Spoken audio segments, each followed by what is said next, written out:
After giving birth to my daughter Zuri, I bought my absolute dream home to heal in peace. It was a sprawling estate, a sanctuary I earned with my own blood and sweat. But my very first night there, my phone buzzed. It was my mother, Vivian. "We are moving in tomorrow," she announced, leaving no room for debate. "I do not do rules for my grandchild, and your sister is coming too. Do not like it. Leave." I did not scream or argue, I just packed a bag. When they barged in the next morning, expecting a fight, they froze at who was actually waiting inside. Before I continue this story, let me know where you are watching from in the comments below. Hit like and subscribe if you have ever had to protect your peace from toxic family members. My name is Kendra. I am 35 years old and I am a wealth manager. Building my firm from the ground up as an African American woman in a ruthlessly male-dominated financial sector was the hardest thing I have ever done. I spent my 20s and early 30s working 80-hour weeks analyzing portfolios, managing assets, and outworking every single person in the room just to secure a seat at the table. By the time I turned 35, I had not just secured a seat, I owned the table. My firm was highly lucrative, managing accounts for high net worth individuals and corporate clients across the country. I had achieved everything I set out to do professionally, but my greatest achievement was sleeping soundly in a bassinet just a few feet away from me. Zuri was my miracle. I was a single mother by choice, having decided that my timeline for motherhood did not need to wait for a partner. The pregnancy had been challenging, and the delivery ended in an emergency cesarean section. The physical toll was immense. Every time I shifted my weight, a sharp burning pain radiated across my abdomen, a harsh reminder of the major surgery my body was still recovering from. But looking at Zuri with her beautiful dark eyes and soft breathing made every moment of agony completely worth it. To celebrate her birth and to give us both the perfect environment to bond, I purchased a 6,000 square foot estate in one of the most quiet and affluent neighborhoods in the city. The house was magnificent. It sat on 2 acres of manicured land behind tall iron gates. Inside, the sweeping hardwood floors, vaulted ceilings, and massive windows, letting in natural light, created an atmosphere of absolute tranquility. I had designed Zuri's nursery myself, painting it a soft lavender and filling it with carefully selected books and plush toys. It was my fortress. It was the physical manifestation of all my sacrifices, a safe haven where I could finally take off my corporate armor and just be a mother. I was exhausted, vulnerable, and completely in love with my new life. The peace of that first night in my new home was profound. The house was silent except for the gentle hum of the central air and the soft sounds of my newborn sleeping. I was sitting in a plush armchair in the nursery, carefully holding Zuri against my chest, feeling a deep sense of accomplishment. I had done this. I had built a safe, beautiful world for my daughter, purely through my own grind. I closed my eyes, letting the exhaustion wash over me, believing for a brief, naive moment that the hardest part of my journey was over. Then my phone vibrated on the side table, the harsh buzzing sound shattering the quiet serenity of the room. I glanced at the screen. It was my mother, Vivian. A familiar knot of tension immediately formed in my stomach. Growing up, my relationship with my mother had always been a battleground.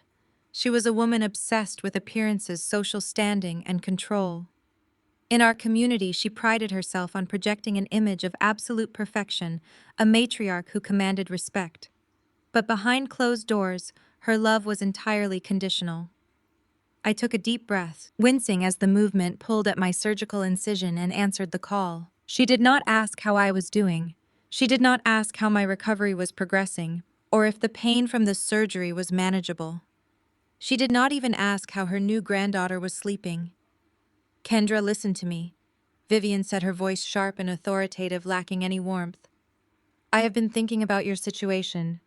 You are out there all alone with a new baby. A single mother cannot do this properly without guidance.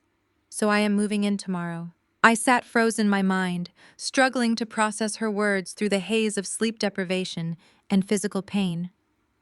"Moving in," I repeated, my voice barely a whisper. "Mom, I just got home from the hospital. We are trying to establish a routine. I need quiet right now." "You need help," she interrupted swiftly. You have always been too focused on your career to understand how a household should be run. I am going to raise this baby right. And by the way, Chloe and Trevor are coming with me. The mention of my younger sister Chloe and her husband Trevor sent a cold spike of dread straight through my chest. Chloe had always been the golden child. She was the one who followed my mother's script perfectly, or at least pretended to.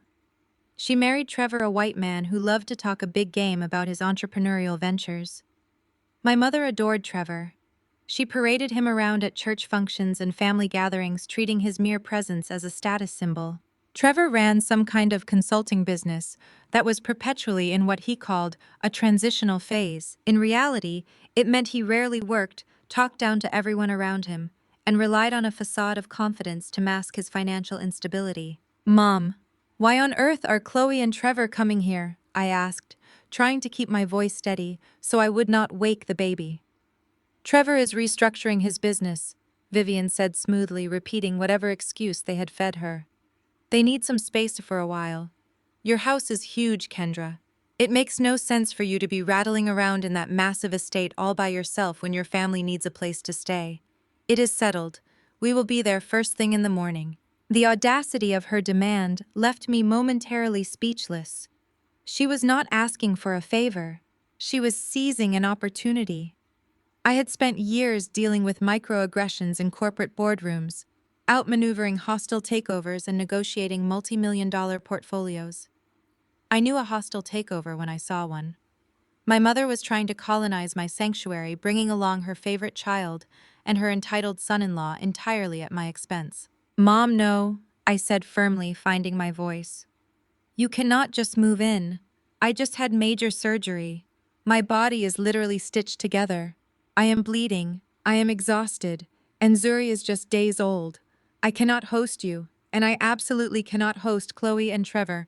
If you want to come visit for an hour next week, we can arrange that. But nobody is moving into my home." The silence on the other end of the line was thick and dangerous. When my mother finally spoke, her voice had dropped an octave, dripping with a cold, absolute venom that I had known all my life. "Who do you think you are talking to?" Vivian demanded. "I am your mother. I am the matriarch of this family. I do not do rules. I do not ask for permission to see my grandchild or to use resources that should be shared with your blood. You have always been selfish, Kendra, always hoarding your money and your success while your sister struggles." "I am not being selfish," I replied, my hands trembling slightly. "I am setting a boundary for the health and safety of my newborn child. I need to heal." "I do not care about your boundaries," she snapped, the cruelty in her voice echoing through the phone speaker.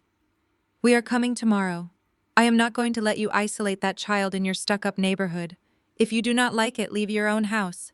You can go stay in a hotel if you want to be alone so badly." "Leave my own house." The words hung in the air, arrogant, delusional, and completely disconnected from reality. She truly believed that she could simply steamroll over me because she carried the title of mother. She believed that my lifetime of keeping the peace meant I would fold under her pressure. She assumed my exhaustion would make me weak.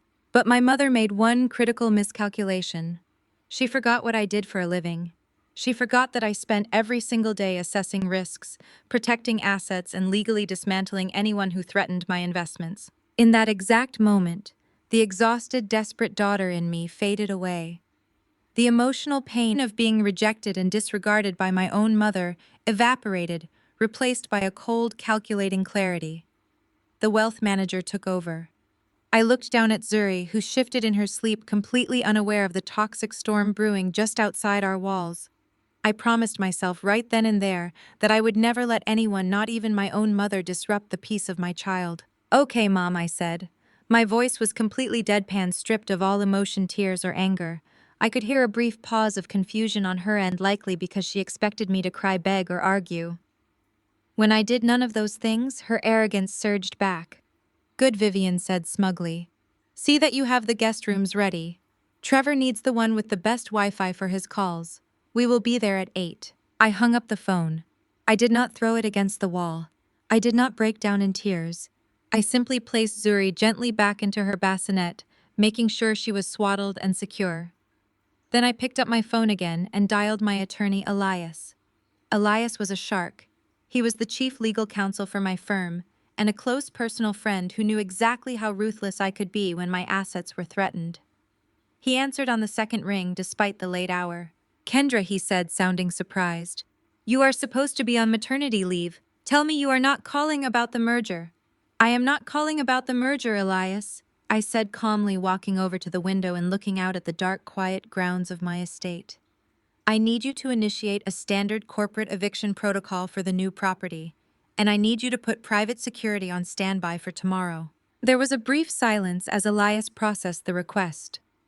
"The new property? You mean your house?" "Who exactly are we evicting? My family," I replied.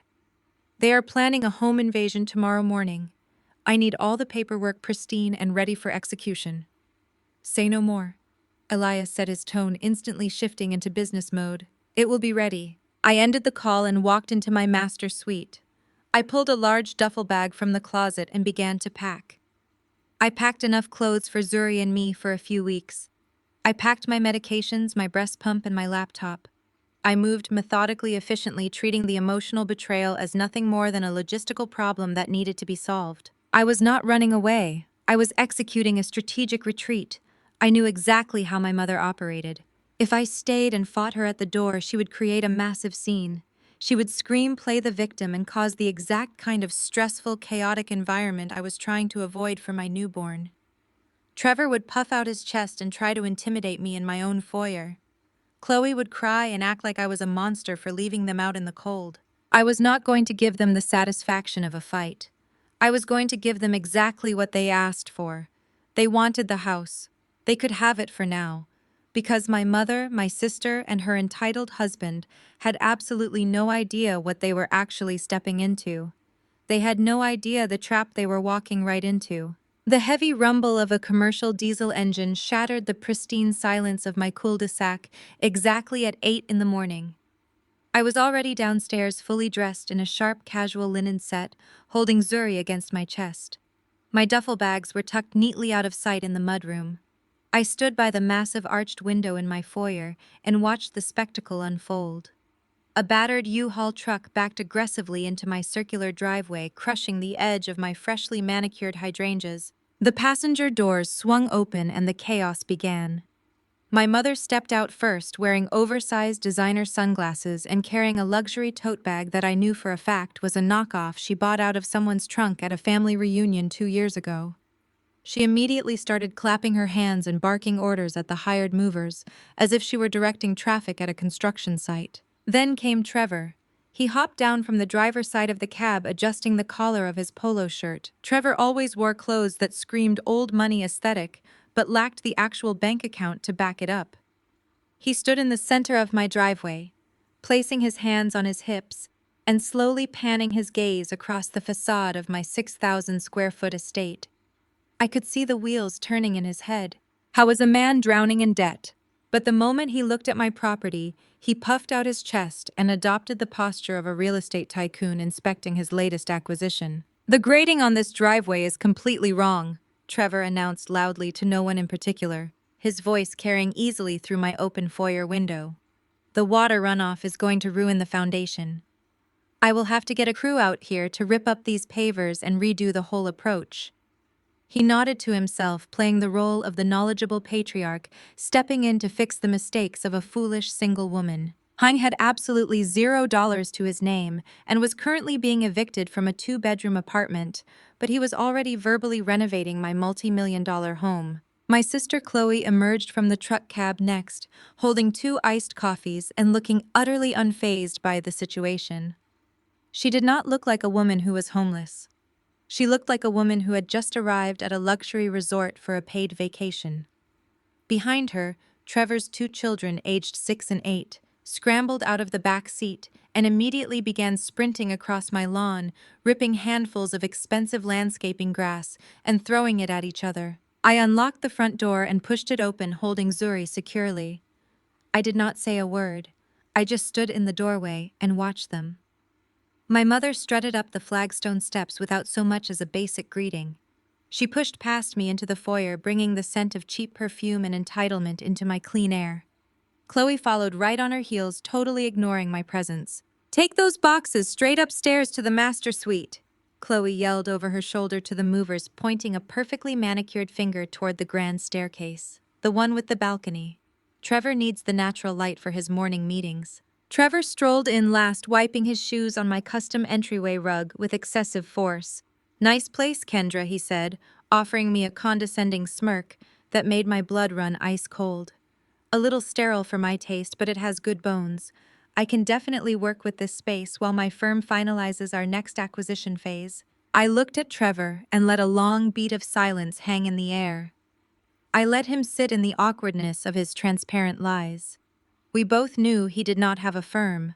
We both knew his last business venture was selling dubious crypto advice to vulnerable members of my mother's church congregation.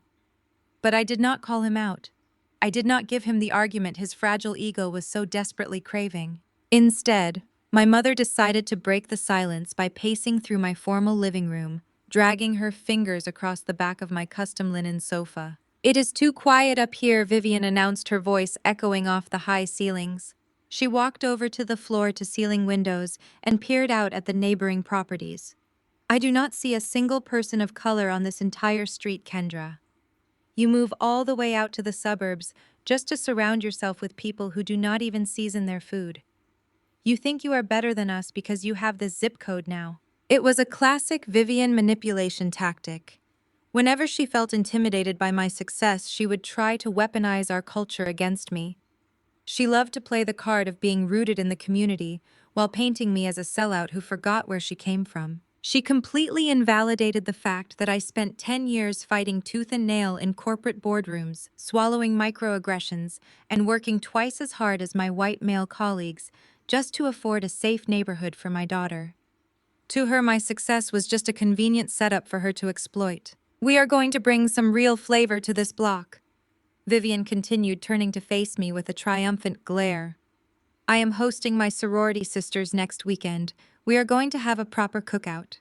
Not whatever stiff silent dinners you throw for your corporate friends." Chloe breezed back into the foyer, holding her phone up. "Kendra, what is the Wi-Fi password?" she demanded, not looking up from her screen. "The signal in the master bathroom is terrible. I need to call my interior decorator about changing these drapes. They are giving strong funeral home vibes." My mother crossed her arms and stared at me, waiting for the explosion. She was waiting for me to scream about Chloe taking the master bedroom. She was waiting for me to demand respect. She wanted the dramatic screaming match so she could play the victim cry about how her successful daughter was bullying her and justify her takeover of my home. I looked at Chloe. I looked at Trevor, who was already opening my refrigerator in the kitchen. Then I looked at my mother. I took a slow, deep breath, adjusting Zuri in my arms.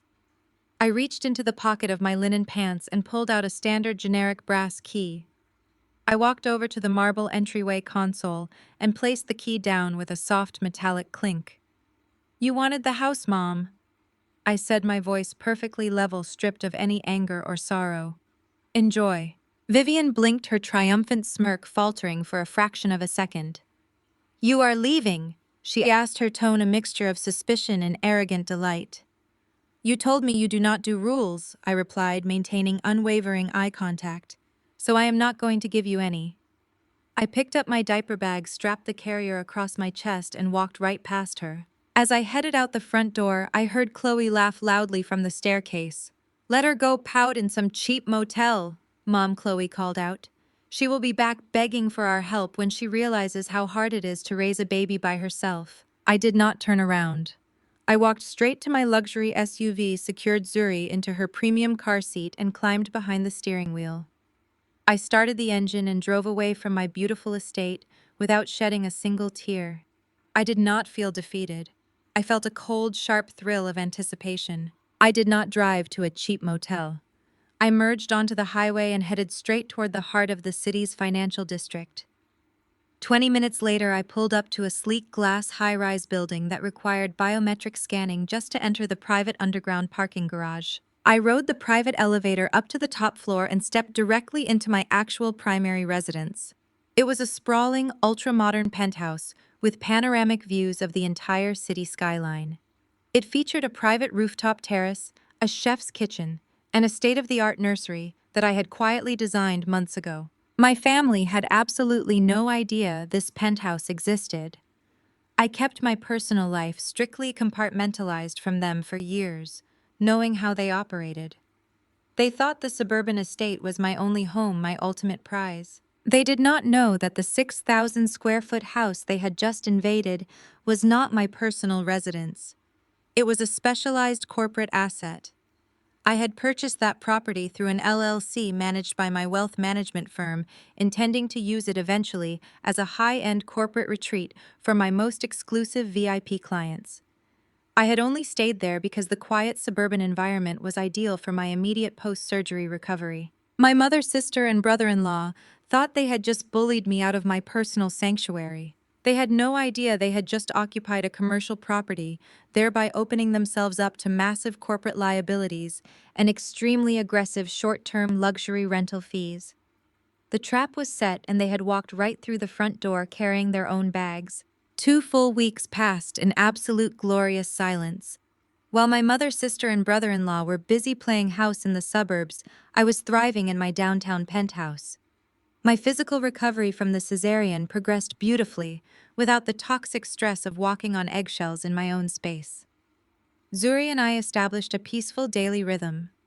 We spent our mornings watching the sunrise over the city skyline through the floor-to-ceiling glass, and our afternoons curled up in her custom-designed nursery. I kept my phone on Do Not Disturb, but I never blocked their numbers. In my line of work, you never cut off the flow of information. You observe. You let your targets talk because arrogant people always document their own downfall. My family group chat, which I had muted, was an absolute goldmine of delusion. Every single day, Chloe sent dozens of photos and videos. There was Chloe lounging on my imported teak patio furniture, sipping mimosas while complaining that my landscaping lacked color. There was Vivian holding court in my chef's kitchen, acting as if she had personally purchased the double oven she did not even know how to operate. But Trevor was the one who truly handed me the rope to hang him with. While Zuri took her afternoon nap, I sat at my mahogany desk, sipping herbal tea and scrolling through professional networking sites. There it was. A public post from Trevor standing in the grand foyer of my estate, wearing a tailored suit.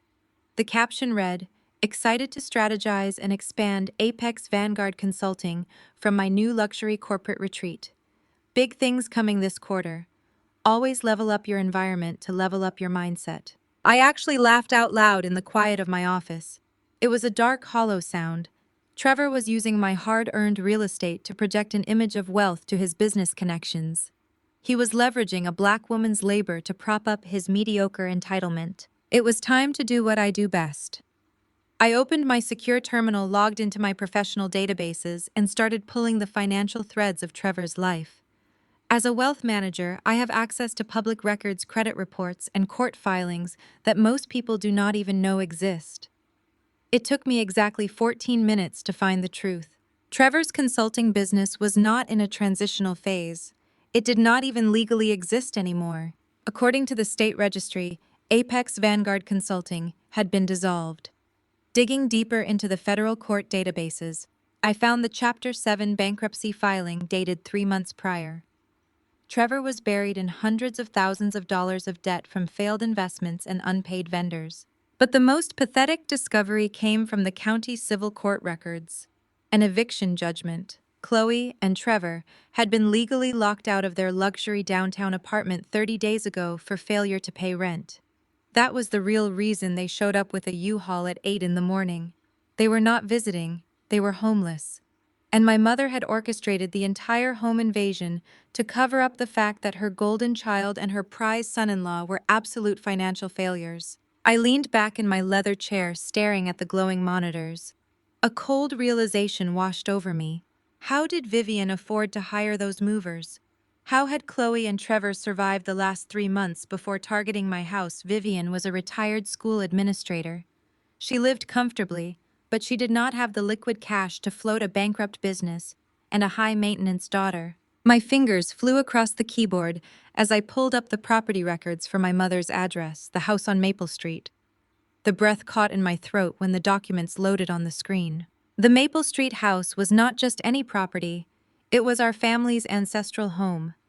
My grandfather, a proud, hard-working black man who survived the civil rights era, and worked grueling shifts at the auto plant had built that house from the ground up. He paid it off entirely before he died, leaving it to Vivian free and clear. It was our legacy. It was the physical proof that our family had roots, stability, and wealth in a world that constantly tried to deny us all three. According to the county records, Vivian had taken out a massive cash-out refinance mortgage on the property 8 months ago. She had leveraged a fully paid-off historic family home to pull out hundreds of thousands of dollars in cash. Cash she undoubtedly handed straight to Trevor to save his sinking business. And right below the mortgage record was a notice filed just 2 weeks ago. A notice of default, pre-foreclosure. Vivian had not just bailed out her favorite daughter's husband. She had literally gambled away the house my grandfather bled for. She prioritized Trevor's fragile ego and Chloe's designer lifestyle over the actual legacy of our ancestors. And because she failed, she targeted my estate as her backup plan. The betrayal was so profound, so deeply rooted in status obsession, that it extinguished any remaining drop of daughterly affection I held for that woman. The temperature in my office felt like it dropped 10 degrees. The gloves were officially off. Right on cue, an email notification pinged in the corner of my screen. It was an opulent digital invitation, complete with gold foil graphics and a playing gospel track. Vivian was hosting a housewarming and Sunday cookout at my estate. I read the guest list, and my jaw tightened. She had invited the entire congregation of our childhood church, including the pastor and the senior deacons. She had invited the local alumni chapter of her sorority. She had invited the neighborhood association. She was throwing a massive social debut to cement her status in the Black elite community, using my house as her stage. She was going to parade Trevor around to solicit new investments from the church elders, using my property to legitimize his bankrupt business. It was the ultimate act of disrespect. She assumed I was hiding in shame, too broken and intimidated to ever show my face again. I clicked the RSVP button and selected attending. Then I picked up my phone and called Elias. He answered immediately. "Kendra, everything is in place for the property. What is the word?" "I need you to execute 2 things, Elias," I said, my voice dangerously calm. "First, draw up a formal corporate invoice for a short-term luxury rental at the estate. Bill it to Trevor. The rate is $15,000 for a 2-week stay, payable immediately upon receipt." "Done," Elias said, typing audibly in the background. "And the second thing." I looked at the foreclosure notice on my screen. "I need the firm to purchase a distressed debt portfolio from a local credit union." I gave him the details of the Maple Street mortgage. "Buy the debt, Elias. Pay whatever premium the bank wants to expedite the transfer. I want ownership of that note by Friday." Elias let out a low whistle. "You are buying your mother's mortgage." "No," I corrected him, looking over at Zuri, who was waking up from her nap, stretching her tiny arms. "I am buying back my grandfather's legacy. And as of this Sunday, I am becoming my mother's landlord. Have the private security team on standby for Sunday afternoon. We are going to a cookout." I spent the next 3 days preparing with the meticulous precision of a general heading into war. I did not shed a single tear. I did not feel a single ounce of guilt. My family had viewed my boundaries as a challenge and my success as a public resource. They were about to learn that my silence was not a surrender. It was a countdown. Sunday afternoon arrived, bathed in brilliant golden sunlight. I parked my SUV at the very edge of the long paved driveway and took a moment to observe the scene before making my presence known. The street was lined with luxury vehicles. There were gleaming Mercedes sedans, pristine Lexuses, and heavy Cadillacs, the preferred fleet of the local church elders and the senior sorority alumni. Walking up the driveway, the rich scent of hickory smoke barbecue and expensive cologne filled the heavy summer air. Upbeat classic soul music played through the outdoor sound system I had personally paid to have installed. Vivian was entirely in her element. She was wearing a flowing, brightly colored silk caftan, holding a crystal glass of sweet tea, and holding court in the center of my patio. She was surrounded by women in wide-brimmed sun hats and vibrant summer dresses. They were fawning over the custom stonework and pointing admiringly at the infinity pool. Vivian was soaking up their praise, laughing her booming performative laugh, and gesturing to the architecture as if she had drafted the blueprints herself. It was the ultimate display of status. She was cementing her image as a highly successful matriarch who had finally acquired the crown jewel of real estate. Over at my custom outdoor kitchen, Trevor was flipping burgers and acting exactly as I expected. He was holding court with Deacon Hayes and Pastor Williams, two of the most influential men in my mother's congregation.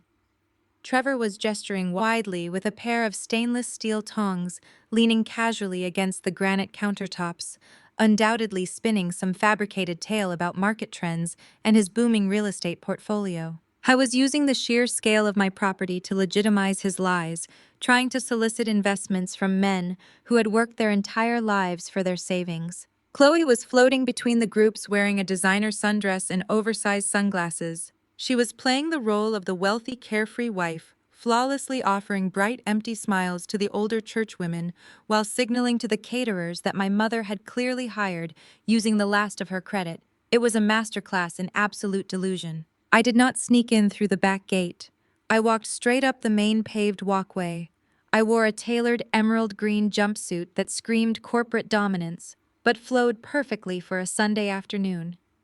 Zuri was securely strapped into a sleek top-of-the-line stroller, sleeping peacefully under the sunshade, despite the heavy bass bumping from the outdoor speakers. As I stepped onto the patio, the atmosphere shifted. It happened in a sudden, palpable wave. First, the women nearest to the walkway noticed me. Their polite smiles faltered into expressions of nervous curiosity. The whispers started immediately spreading rapidly through the crowd, like a lit match dropped on dry brush. The music was still playing, but the underlying chatter of the party completely died out. Vivian spotted me. Her eyes narrowed instantly, a flash of pure irritation crossing her features before she masked it with aggressive arrogance. She saw an opportunity to cement her dominance in front of her most important audience. She wanted to show the pastor and her sorority sisters exactly who ran this family. She raised her voice, ensuring every single person on the patio could hear her over the music. "Look who finally decided to come out of hiding," Vivian announced, her tone dripping with heavy condescension. "I guess you realized you cannot survive out there all alone. Go fix yourself a plate in the kitchen, Kendra.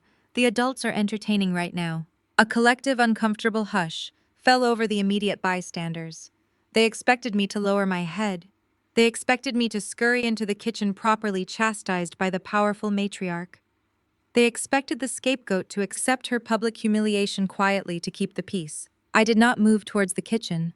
I engaged the wheel locks on Zuri's stroller, ensuring she was safe and secure near a quiet, shaded alcove. Then I walked with deliberate, measured steps straight toward the DJ booth set up near the pool house. The DJ, a young guy from the neighborhood, looked at me in utter confusion as I reached right over his mixing board and slid the master volume fader all the way down to 0. The music cut out instantly. The sudden absolute silence on the patio was deafening. The only sound left was the gentle lap of water from the infinity pool.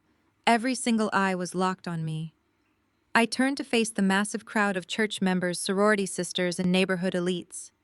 I stood with my spine perfectly straight and offered them a warm, brilliant, and flawlessly calibrated corporate smile. "Good afternoon, everyone," I said, my voice projecting clearly and calmly across the silent patio.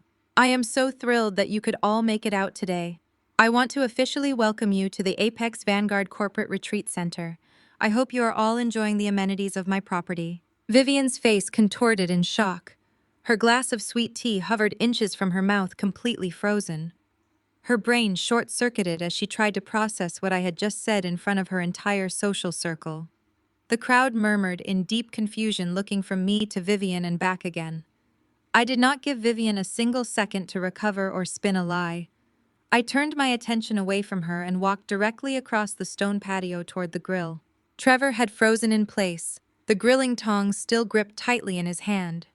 Deacon Hayes and Pastor Williams, standing around him, looked utterly bewildered by the sudden shift in the atmosphere. I reached into my designer bag and pulled out a crisp, heavy stock ivory folder. I stopped exactly 2 feet in front of Trevor. I did not raise my voice. I did not glare. I spoke with the lethal, measured precision of a wealth manager executing a hostile acquisition. Trevor, I said, holding the pristine folder out to him. Since you have been enjoying the facilities of my commercial property for the past 14 days, I have taken the liberty of preparing your final bill. I handed him the folder. He took it automatically, his hands trembling slightly as he opened it. Inside was a flawlessly formatted itemized invoice with my firm's letterhead stamped at the top. This is the standard short-term luxury rental fee for a 2-week stay at this corporate asset, I announced, clearly ensuring the deacons and the pastor could hear every single syllable. The total is $15,000. Given the current transitional phase of your business, I am requiring payment immediately upon receipt. Cash or certified wire transfer only. Trevor's face drained of all color, turning a sickly pale shade of gray. He looked down at the invoice, then looked up at the respected church elders standing beside him. His entire facade of white male entitlement and false wealth shattered into a million irreparable pieces right before my eyes. The arrogant real estate tycoon he had been playing just seconds ago vanished, replaced by a terrified man who knew he had just been caught. "You cannot be serious!" Trevor stammered, his voice cracking, as he desperately tried to maintain his composure in front of the deacons. "This is a family house. Vivian invited us. This is a corporate asset owned by a trust that I manage." I corrected him smoothly, my tone as cold as ice. "And as a man with such a vast real estate portfolio, I am sure you understand the strict legal liabilities of occupying commercial property without a signed lease agreement. I expect the wire transfer to clear my accounts by close of business tomorrow." Chloe came sprinting across the patio, her designer wedges clicking frantically against the stone. "What are you doing?" she hissed, grabbing Trevor's arm and glaring at me. "Are you crazy? You are embarrassing us in front of everyone." I slowly turned my gaze to my sister, taking in her panicked expression. "I am simply conducting business, Chloe," I replied. "But since we are discussing embarrassment, I think it is time we discuss why you needed a place to stay in the first place." Vivian pushed her way through the crowd of stunned onlookers. The sweet tea she had been holding was gone, replaced by a desperate need to reclaim control of the narrative. She slapped on a mask of maternal heartbreak, her eyes welling with crocodile tears as she looked toward Pastor Williams to ensure she had his attention. "Kendra, how could you do this to your own family?" Vivian cried out, her voice trembling with manufactured grief. "To come to my home and attack us like this in front of our church family. You have always been a disrespectful daughter, but this is a new low. We took you in when you were struggling, and this is how you repay us." Before I could address her blatant lies, Trevor stepped forward. His face was flushed with a volatile mix of humiliation and rage. He closed the distance between us, stepping aggressively into my personal space. It was a classic display of entitlement, an attempt to use his physical presence to intimidate a black woman into backing down. "You cannot do this to us," Trevor sneered, pointing a finger inches from my face. "You are making a massive mistake. This is family property, and you have no right to come here and hand me fake invoices. You need to leave before I have you removed." I did not flinch. I did not step back. I looked at the finger pointed in my face, and then I looked him dead in the eye. My voice remained as calm and steady as a heartbeat. "I highly recommend you lower your hand, Trevor," I said. "You are currently trespassing on a commercial asset, and my private security team is waiting just outside the gates." Trevor hesitated, his arm dropping slowly to his side, but his jaw remained clenched. I opened the pristine ivory folder again. I bypassed him completely and turned my attention back to Deacon Hayes and Pastor Williams, who were standing close enough to hear every word. "Deacon Hayes, I believe. Trevor was just discussing his extensive real estate portfolio with you," I said, pulling out a thick stack of stapled documents. "I think you should review his actual financial portfolio before you consider any investments with his firm." I handed the documents directly to the deacon. Trevor lunged forward to snatch the papers, but the pastor stepped between us, taking a copy for himself. "What are these?" Pastor Williams asked, adjusting his reading glasses. "Those are Chapter 7 bankruptcy filings," I announced, ensuring my voice carried across the silent patio. "Filed in federal court 3 months ago. Apex Vanguard Consulting does not exist.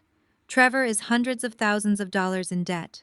And the document beneath that is an eviction judgment from the county civil court." Chloe and Trevor were legally locked out of their luxury downtown apartment 30 days ago for failing to pay their rent. The color drained from Vivian's face. The sorority sisters standing near the pool gasped audibly, hands flying to their mouths. Chloe let out a piercing, hysterical scream. "You are ruining our lives," she shrieked, tears ruining her perfectly applied makeup. "You are a monster, Kendra. We had nowhere else to go." "I am not ruining your lives, Chloe," I replied smoothly. "You and your husband ruined your own lives with bad financial decisions. I am simply cleaning up the mess you brought to my doorstep." I turned my full attention back to my mother. Vivian was staring at me with pure, unadulterated hatred. Her entire social standing, the pristine image of Black excellence she had meticulously curated for decades, was bleeding out onto the flagstone patio. "You planned this," Vivian hissed, dropping the grieving mother act entirely. "You set us up to embarrass us." "I did not force you to break into my home, Mom," I said. "But since we are laying all the family secrets out on the table, let us talk about how you afforded to hire those movers. Let us talk about how you floated Trevor and Chloe's lifestyle for the past 3 months." Vivian froze. A new, much deeper fear flashed in her eyes. "Keep your mouth shut, Kendra," she warned, her voice dropping to a harsh whisper. I pulled out the final set of documents from my folder. I held them up for the crowd to see. My grandfather. "Your father worked double shifts at the auto plant. During the height of the civil rights era," I said, speaking to the church elders who had known my grandfather personally. "He bled to build our family home on Maple Street. He paid it off entirely. He left it to you free and clear so this family would always have a legacy, always have roots." Deacon Hayes nodded solemnly, his eyes fixed on the papers in my hand. "He was a good man," the deacon murmured. How was I agreed? But Vivian decided that showing off her son-in-law was more important than our family legacy. 8 months ago, she took out a massive cash-out refinance mortgage on the Maple Street house. She leveraged the home my grandfather built to pull out hundreds of thousands of dollars in cash to bail out Trevor's bankrupt business. The silence on the patio was absolute. Even Chloe stopped crying, staring at our mother in shock. "And 2 weeks ago," I continued, my voice echoing off the brick walls of my estate, "she defaulted. I am holding the pre-foreclosure notice right here. She lost the house. She gambled away our ancestral home to fund a lifestyle none of you could actually afford." Vivian shook her head frantically, backing away from her sorority sisters who were now looking at her with undisguised disgust. "That is a lie," Vivian pleaded. "She is lying because she is jealous." "It is public record, Mom," I said, effortlessly shutting down her denial. "But there is one piece of information that is not public record yet. When I found out the bank was moving to foreclose on grandfather's house, I made a call. I used my wealth management firm to purchase your distressed debt portfolio directly from the credit union." I took a slow, deliberate step toward my mother. "I bought the note, Vivian," I said. "The bank does not own the Maple Street house anymore. I do. I am the owner of the estate you are standing in, and as of Friday afternoon I am your landlord for the house you nearly threw away." The impact of my words hit the crowd like a shockwave. Plates of barbecue were set down on tables, glasses clinked as people placed their drinks down. The church members and sorority alumni began to step away from Vivian, physically distancing themselves from the sheer magnitude of her disgrace. In our community, losing the family home was a tragedy, but leveraging it to fund a fraudulent lifestyle for a white son-in-law who looked down on us was an unforgivable betrayal. Vivian looked around the patio, her eyes darting from face to face, searching for a single sympathetic expression. She found none. The pastor looked deeply disappointed. Her sorority sisters were already whispering behind their hands, cementing her social ruin. "You have absolutely nothing," I told her, my voice dropping so only she, Chloe, and Trevor could hear. "No leverage, no power, and no home unless I say so. You tried to conquer my territory because you destroyed your own." I pulled my phone from my pocket and tapped a single button. Within seconds, the heavy iron gates at the front of the driveway swung open. 2 black SUVs rolled up the paved driveway, stopping right beside the patio. 4 private security contractors stepped out, dressed in immaculate dark suits, their presence commanding immediate compliance. My attorney Elias stepped out of the lead vehicle. He adjusted his glasses, carrying a leather briefcase, and walked purposefully to stand by my side. The cookout is officially over, I announced to the crowd. I apologize for the disruption, but I must ask all guests to safely gather your belongings and vacate the premises. The gate will remain open for your departure. No one argued. The guests began moving toward their cars in a synchronized, hushed exodus, eager to escape the radioactive fallout of Vivian's collapsed empire. I turned back to my mother, my sister, and her husband. You have exactly 1 hour to pack your belongings, I said, my tone shifting to absolute zero. Security will escort you through the house. Anything you leave behind will be disposed of. Vivian's tough facade completely disintegrated. She crumpled, tears streaming down her face, her hands shaking as she reached out toward me. Kendra, please, she sobbed, her voice cracking with genuine desperation. Where are we supposed to go? We do not have anywhere else. You cannot put your own mother out on the street. I looked at her without a single ounce of pity. I remembered her callous voice on the phone when I was bleeding and exhausted trying to protect my newborn child. You told me you do not do rules, I replied. Well, I do not do disrespect. Your hour starts now. Leave. I sat back in my chair staring at the screen.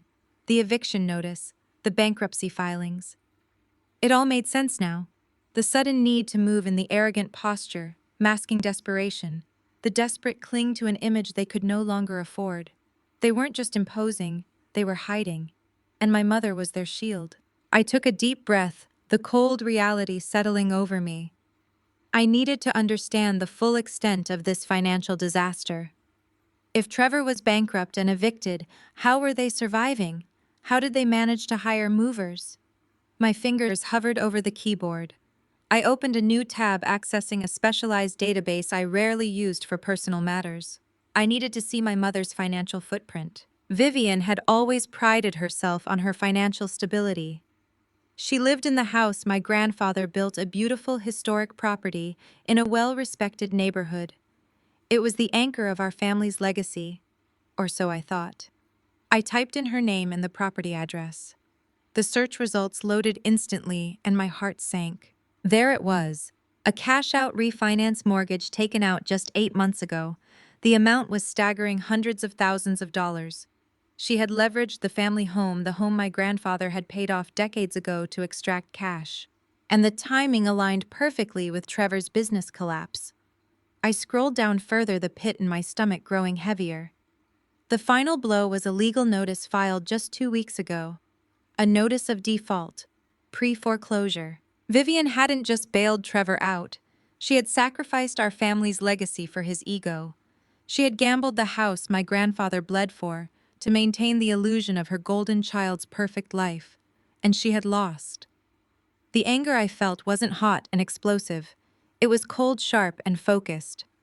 I realized then that their invasion of my estate wasn't just an inconvenience. It was a desperate fallback plan. They thought they had secured a new luxurious sanctuary after destroying their own. My phone chimed with a notification. It was a digital invitation, elegant and ostentatious. Vivian was hosting a housewarming and Sunday cookout at my estate. The guest list included the entire church congregation, the pastor, and her sorority alumni chapter. She was planning a massive social debut to cement her status, using my home as her stage. She was going to parade Trevor around to solicit new investments from the church elders, using my property to legitimize his bankrupt business. It was the ultimate act of disrespect. She assumed I was hiding in shame, too broken and intimidated to ever show my face again. I clicked the RSVP button and selected attending. Then I picked up my phone and called Elias. Elias, I said, my voice calm and deliberate. I need you to execute 2 things. First, draw up a formal corporate invoice for a short-term luxury rental at the estate. Bill it to Trevor. The rate is $15,000 for a 2-week stay, payable immediately upon receipt. Done, Elias said, typing audibly in the background. And the second thing, I need the firm to purchase a distressed debt portfolio from a local credit union. I'll send you the details of a specific mortgage. Buy the debt, Elias. Pay whatever premium the bank wants to expedite the transfer. I want ownership of that note by Friday. Elias paused. You're buying a mortgage. I'm buying back my grandfather's legacy, I corrected him. And as of this Sunday, I am becoming my mother's landlord. Have the private security team on standby for Sunday afternoon. We're going to a cookout. I spent the next 3 days preparing with the meticulous precision of a general heading into war. I didn't shed a single tear. I didn't feel a single ounce of guilt. My family had viewed my boundaries as a challenge and my success as a public resource. They were about to learn that my silence wasn't a surrender. It was a countdown. The Sunday of the cookout arrived bathed in brilliant, unforgiving golden sunlight. I parked my luxury SUV at the very edge of the long paved driveway, taking a quiet moment in the air conditioning to observe the scene before making my presence known. The street outside my gates was lined end to end with expensive vehicles. There were gleaming Mercedes sedans, pristine Lexuses, and heavy Cadillacs. It was the preferred fleet of the local church elders and the senior sorority alumni. Walking up the long driveway, the rich scent of hickory smoke, barbecue ribs, and expensive cologne filled the heavy summer air. Upbeat classic soul music played through the outdoor sound system. I had personally paid a premium to have installed during the estate renovations. Vivian was entirely in her element. She was wearing a flowing, brightly colored silk caftan, holding a crystal glass of sweet tea, and holding court right in the center of my custom stone patio. She was surrounded by women in wide-brimmed sun hats and vibrant summer dresses. They were fawning over the custom stonework and pointing admiringly at the infinity pool that spilled over toward the lush tree line. Vivian was soaking up their praise like a sponge, laughing her booming performative laugh and gesturing to the architecture as if she had personally drafted the blueprints. It was the ultimate display of stolen status. She was cementing her image as a highly successful matriarch who had finally acquired the crown jewel of real estate. She was selling a fantasy completely oblivious to the fact that the actual owner was watching her from the driveway, over at my custom outdoor kitchen. Trevor was acting exactly as I had predicted. He was flipping burgers on my 6-burner gas grill and holding court with Deacon Hayes and Pastor Williams, two of the most influential and financially secure men in my mother's congregation. Trevor was gesturing widely with a pair of stainless steel tongs, leaning casually against the imported granite countertops. I was undoubtedly spinning some fabricated tale about market trends and his booming real estate portfolio. He was using the sheer scale and luxury of my property to legitimize his lies, trying to solicit investments from men who had worked their entire lives for their savings. Trevor was a parasite feeding off the hard work of black men while standing on the property of a black woman wrapped in an impenetrable cloak of white male entitlement. Chloe was floating effortlessly between the groups, wearing a designer sundress and oversized luxury sunglasses. She was playing the role of the wealthy, carefree wife flawlessly. She offered bright, empty smiles to the older churchwomen while snapping her fingers at the catering staff my mother had clearly hired using the absolute last of her available credit. Chloe was pouring my expensive wine into plastic cups, treating my curated collection like cheap party favors. It was a masterclass in absolute delusion. They were completely intoxicated by a lifestyle they could not afford, celebrating a victory they had not earned. I did not sneak in through the back gate. I walked straight up the main paved walkway, my heels clicking sharply against the stone. I wore a tailored emerald green jumpsuit that screamed corporate dominance but flowed perfectly for a Sunday afternoon. Zuri was securely strapped into a sleek top-of-the-line stroller, sleeping peacefully under the sunshade despite the heavy bass bumping from the outdoor speakers. I felt no nervousness, no anxiety, no hesitation. I had spent a decade walking into boardrooms full of hostile men, trying to strip me of my assets. A backyard barbecue full of pretenders was light work. As I stepped onto the patio, the atmosphere shifted. It happened in a sudden, palpable wave. First, the women nearest to the walkway noticed me. Their polite, celebratory smiles faltered into expressions of nervous curiosity. The whispers started immediately, spreading rapidly through the crowd, like a lit match dropped on dry brush. The music was still playing, but the underlying chatter of the party completely died out. Heads turned, eyes darted between me and my mother. Vivian spotted me. Her eyes narrowed instantly, a flash of pure, unfiltered irritation crossing her features before she masked it with aggressive arrogance. She saw an opportunity to cement her dominance in front of her most important audience. She wanted to show the pastor and her sorority sisters exactly who ran this family and exactly who submitted to her authority.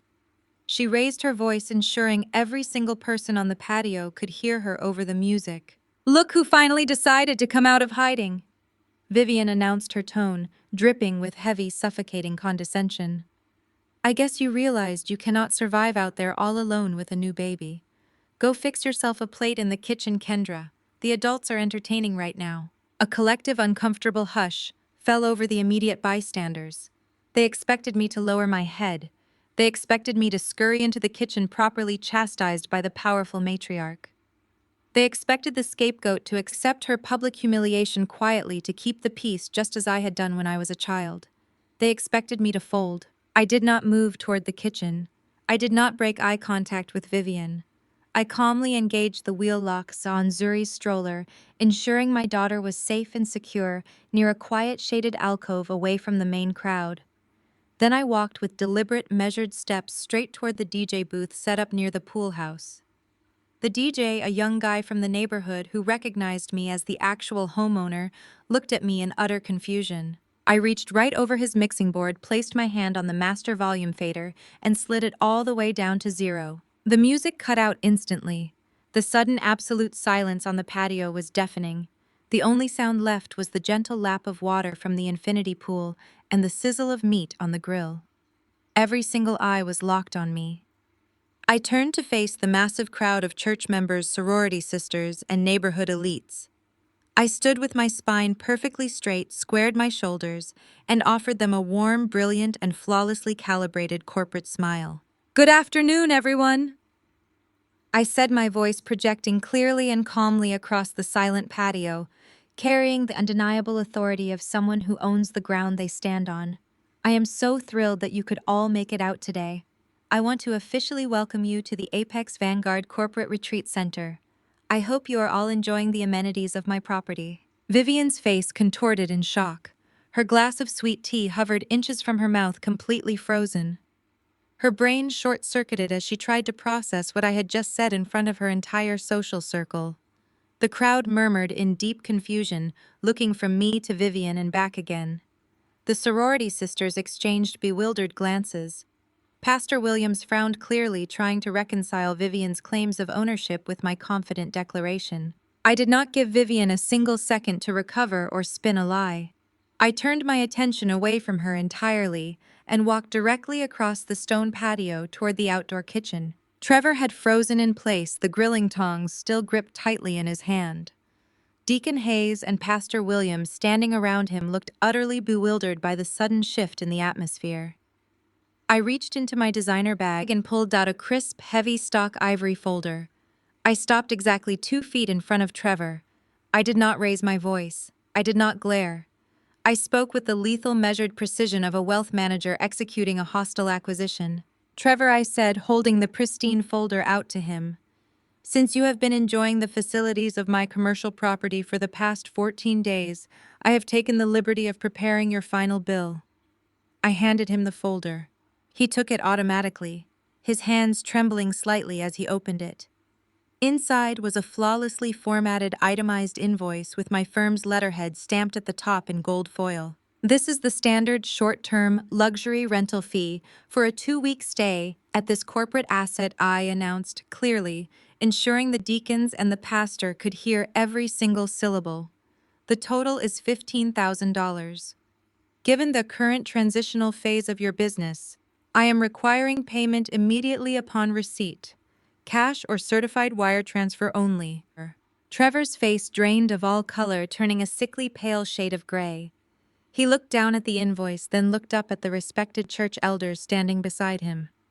His entire facade of white male entitlement and false wealth shattered into a million irreparable pieces right before my eyes. The arrogant real estate tycoon he had been playing just seconds ago vanished, replaced by a terrified man who knew he had just been caught in a massive lie. "You cannot be serious," Trevor stammered, his voice cracking, as he desperately tried to maintain his composure in front of the deacons. "This is a family house. Vivian invited us. This is a corporate asset owned by a trust that I manage. I corrected him smoothly, my tone as cold as ice. And as a man with such a vast real estate portfolio, I am sure you understand the strict legal liabilities of occupying commercial property without a signed lease agreement. I expect the wire transfer to clear my accounts by close of business tomorrow. Chloe came sprinting across the patio, her designer wedges clicking frantically against the stone. "What are you doing?" she hissed, grabbing Trevor's arm and glaring at me. "Are you crazy? You are embarrassing us in front of everyone." I slowly turned my gaze to my sister, taking in her panicked expression and the fake designer bag hanging off her shoulder. "I am simply conducting business." "Chloe," I replied, making sure my voice carried to the listeners nearby. "But since we are discussing embarrassment, I think it is time we discuss why you needed a place to stay in the first place." Vivian pushed her way through the crowd of stunned onlookers. The sweet tea she had been holding was gone, replaced by a desperate need to reclaim control of the narrative. She slapped on a mask of maternal heartbreak, her eyes welling with crocodile tears as she looked toward Pastor Williams to ensure she had his attention. "Kendra, how could you do this to your own family?" Vivian cried out, her voice trembling with manufactured grief. "To come to my home and attack us like this in front of our church family. You have always been a disrespectful daughter, but this is a new low. We took you in when you were struggling, and this is how you repay us." Before I could address her blatant lies, Trevor stepped forward. His face was flushed with a volatile mix of humiliation and rage. He closed the distance between us, stepping aggressively into my personal space. It was a classic display of entitlement, an attempt to use his physical presence to intimidate a black woman into backing down. "You cannot do this to us," Trevor sneered, pointing a finger inches from my face. "You are making a massive mistake. This is family property, and you have no right to come here and hand me fake invoices. You need to leave before I have you removed." I did not flinch. I did not step back. I looked at the finger pointed in my face, and then I looked him dead in the eye. My voice remained as calm and steady as a heartbeat. "I highly recommend you lower your hand, Trevor," I said. "You are currently trespassing on a commercial asset, and my private security team is waiting just outside the gates." Trevor hesitated, his arm dropping slowly to his side, but his jaw remained clenched. I opened the pristine ivory folder again. I bypassed him completely and turned my attention back to Deacon Hayes and Pastor Williams, who were standing close enough to hear every word. "Deacon Hayes, I believe. Trevor was just discussing his extensive real estate portfolio with you," I said, pulling out a thick stack of stapled documents. "I think you should review his actual financial portfolio before you consider any investments with his firm." I handed the documents directly to the deacon. Trevor lunged forward to snatch the papers, but the pastor stepped between us, taking a copy for himself. "What are these?" Pastor Williams asked, adjusting his reading glasses. "Those are Chapter 7 bankruptcy filings," I announced, ensuring my voice carried across the silent patio. "Filed in federal court 3 months ago. Apex Vanguard Consulting does not exist. Trevor is hundreds of thousands of dollars in debt. And the document beneath that is an eviction judgment from the county civil court." Chloe and Trevor were legally locked out of their luxury downtown apartment 30 days ago for failing to pay their rent. The color drained from Vivian's face. The sorority sisters standing near the pool gasped audibly, hands flying to their mouths. Chloe let out a piercing, hysterical scream. "You are ruining our lives," she shrieked, tears ruining her perfectly applied makeup. "You are a monster, Kendra. We had nowhere else to go." "I am not ruining your lives, Chloe," I replied smoothly.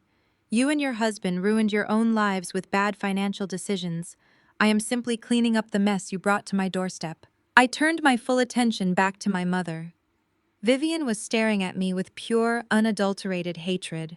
Her entire social standing, the pristine image of black excellence she had meticulously curated for decades, was bleeding out onto the flagstone patio.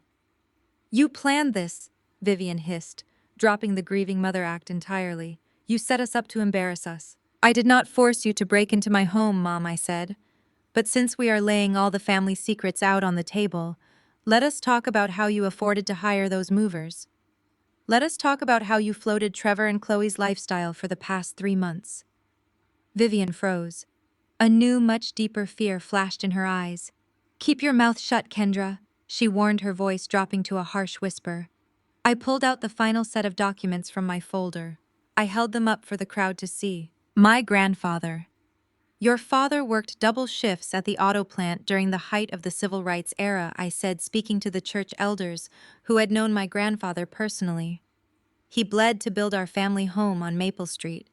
He paid it off entirely. He left it to you free and clear so this family would always have a legacy, always have roots. Deacon Hayes nodded solemnly, his eyes fixed on the papers in my hand. He was a good man, the deacon murmured, how as I agreed. But Vivian decided that showing off her son-in-law was more important than our family legacy. 8 months ago, she took out a massive cash-out refinance mortgage on the Maple Street house. She leveraged the home my grandfather built to pull out hundreds of thousands of dollars in cash to bail out Trevor's bankrupt business. Silence on the patio was absolute. Even Chloe stopped crying, staring at our mother in shock. And 2 weeks ago, I continued, my voice echoing off the brick walls of my estate. She defaulted. I am holding the pre-foreclosure notice right here. She lost the house. She gambled away our ancestral home to fund a lifestyle none of you could actually afford. Vivian shook her head frantically, backing away from her sorority sisters who were now looking at her with undisguised disgust. That is a lie, Vivian pleaded. She is lying because she is jealous. It is public record, Mom, I said effortlessly, shutting down her denial. But there is one piece of information that is not public record yet. When I found out the bank was moving to foreclose on grandfather's house, I made a call. I used my wealth management firm to purchase your distressed debt portfolio directly from the credit union. I took a slow, deliberate step toward my mother. I bought the note, Vivian, I said. The bank does not own the Maple Street house anymore. I do. I am the owner of the estate you are standing in, and as of Friday afternoon, I am your landlord for the house you nearly threw away. The impact of my words hit the crowd like a shockwave. Plates of barbecue were set down on tables, glasses clinked as people placed their drinks down. The church members and sorority alumni began to step away from Vivian, physically distancing themselves from the sheer magnitude of her disgrace. In our community, losing the family home was a tragedy, but leveraging it to fund a fraudulent lifestyle for a white son-in-law who looked down on us was an unforgivable betrayal. Vivian looked around the patio, her eyes darting from face to face, searching for a single sympathetic expression. She found none. The pastor looked deeply disappointed. Her sorority sisters were already whispering behind their hands, cementing her social ruin. You have absolutely nothing, I told her, my voice dropping so only she, Chloe, and Trevor could hear. No leverage, no power, and no home unless I say so. You tried to conquer my territory because you destroyed your own. I pulled my phone from my pocket and tapped a single button. Within seconds, the heavy iron gates at the front of the driveway swung open. 2 black SUVs rolled up the paved driveway, stopping right beside the patio. 4 private security contractors stepped out, dressed in immaculate dark suits, their presence commanding immediate compliance. My attorney Elias stepped out of the lead vehicle. He adjusted his glasses, carrying a leather briefcase, and walked purposefully to stand by my side. The cookout is officially over, I announced to the crowd. I apologize for the disruption, but I must ask all guests to safely gather your belongings and vacate the premises. The gate will remain open for your departure. No one argued. The guests began moving toward their cars in a synchronized, hushed exodus, eager to escape the radioactive fallout of Vivian's collapsed empire. I turned back to my mother, my sister, and her husband. You have exactly 1 hour to pack your belongings, I said, my tone shifting to absolute zero. Security will escort you through the house. Anything you leave behind will be disposed of. Vivian's tough facade completely disintegrated. She crumpled, tears streaming down her face, her hands shaking as she reached out toward me. Kendra, please, she sobbed, her voice cracking with genuine desperation. Where are we supposed to go? We do not have anywhere else. You cannot put your own mother out on the street. I looked at her without a single ounce of pity. I remembered her callous voice on the phone when I was bleeding and exhausted trying to protect my newborn child. You told me you do not do rules, I replied. Well, I do not do disrespect.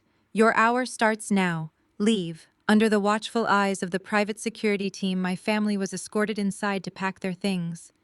I stood on the patio watching them scramble, stripping the beds they had claimed, dragging their suitcases back out to the rented truck. They loaded their belongings in total silence, avoiding eye contact with the few remaining guests who lingered just outside the gates. When the truck finally pulled away, kicking up dust down the street, Elias handed me the keys they had surrendered. He nodded once, a gesture of absolute professional respect, before signaling his team to secure the perimeter. I walked back over to the alcove where Zuri was still sleeping peacefully in her stroller. I unlatched the wheels, turned her toward the front door, and walked back into my sanctuary, finally ready to enjoy my home on my own terms. Sunday morning broke with a brilliant and unforgiving sunlight that baked the city pavement. I sat in the quiet sanctuary of my penthouse feeding Zuri while looking out over the downtown skyline. Today was the day. I dressed with meticulous intention. I chose a tailored emerald green jumpsuit that projected absolute corporate authority, but flowed gracefully enough for a summer afternoon. I paired it with understated gold jewelry and a flawless blowout. I did not dress like a daughter going to a family cookout. I dressed like a landlord arriving to collect a massive debt. I secured Zuri into her premium stroller and loaded her into the back of my SUV. The drive from the financial district to the affluent suburbs took 45 minutes. I drove in complete silence. No music played. No radio chattered. There was just the steady hum of the engine and the rhythmic breathing of my sleeping daughter. My mind was a steel trap. I mentally reviewed the bankruptcy filings, the eviction notices, and the commercial lease invoice resting in the pristine ivory folder on the passenger seat. As I turned onto my street, the sheer scale of my mother's delusion became impossible to ignore. The typically serene and private cul-de-sac was completely choked with luxury vehicles. Gleaming Mercedes sedans, spotless Range Rovers, and heavy Cadillac Escalades lined both sides of the asphalt, stretching all the way down the block. This was the preferred fleet of the local church elders, the senior deacons, and the upper echelon of my mother's sorority alumnae chapter. She had invited the entire black elite of our community to witness her stolen triumph. I parked my vehicle discreetly at the very edge of the property line, deliberately avoiding the main cluster of cars. I unlatched the stroller, checked to ensure the sunshade fully protected Zuri, and began my approach. The rich, heavy scent of hickory wood smoking brisket and expensive cologne hung thick in the humid summer air. Upbeat classic soul music bumped steadily from the premium outdoor sound system I had personally paid a small fortune to have installed during the estate renovations. I paused near the side gate, entirely obscured by the tall privacy hedges I had selected for this exact purpose. I took a slow, calculated inventory of the invasion playing out in my backyard. Vivian was completely in her element. She stood dead center on the expansive flagstone patio wearing a brightly colored flowing silk caftan that billowed gently in the breeze. A crystal glass of iced sweet tea rested in her hand. She was holding court surrounded by a dozen women in wide-brimmed sun hats and vibrant summer dresses. I recognized several senior members of her sorority and the most influential women from our childhood church. They were fawning over the architecture, pointing admiringly at the infinity pool that spilled over toward the lush tree line. Vivian was soaking up their praise like a parched sponge. I watched her throw her head back, laughing her booming performative laugh. I listened as she gestured toward the custom archways and the imported tiles, speaking loudly enough for anyone nearby to hear. She was explaining the design choices, as if she had personally drafted the blueprints and vetted the contractors. She was selling a total fantasy, cementing her image as a highly successful matriarch who had finally acquired the ultimate crown jewel of real estate. She was entirely oblivious to the fact that the actual owner of the dirt she was standing on was watching her from the shadows. Across the patio, at the massive custom outdoor kitchen I had designed, Trevor was playing his part to absolute perfection. He stood behind the 6-burner stainless steel gas grill, wielding a pair of grilling tongs like a scepter. He was casually leaning against the imported granite countertops, surrounded by Deacon Hayes, Pastor Williams, and several other prominent financially secure men from the congregation. Trevor was performing exactly as I had predicted. He was gesturing widely, his voice carrying over the music as he spun fabricated tales about market trends, interest rates, and his supposedly booming real estate portfolio. He was using the sheer scale, luxury, and undeniable wealth of my property to legitimize his lies. He was actively trying to solicit investments from men who had worked grueling hours their entire lives to build their savings. Trevor was a financial parasite, a man actively undergoing federal bankruptcy proceedings, feeding off the hard work of successful black men while standing on the property of a successful black woman. He wore his white male entitlement like an impenetrable cloak, fully believing that this stolen backdrop proved his superiority to everyone listening to him. And then there was Chloe.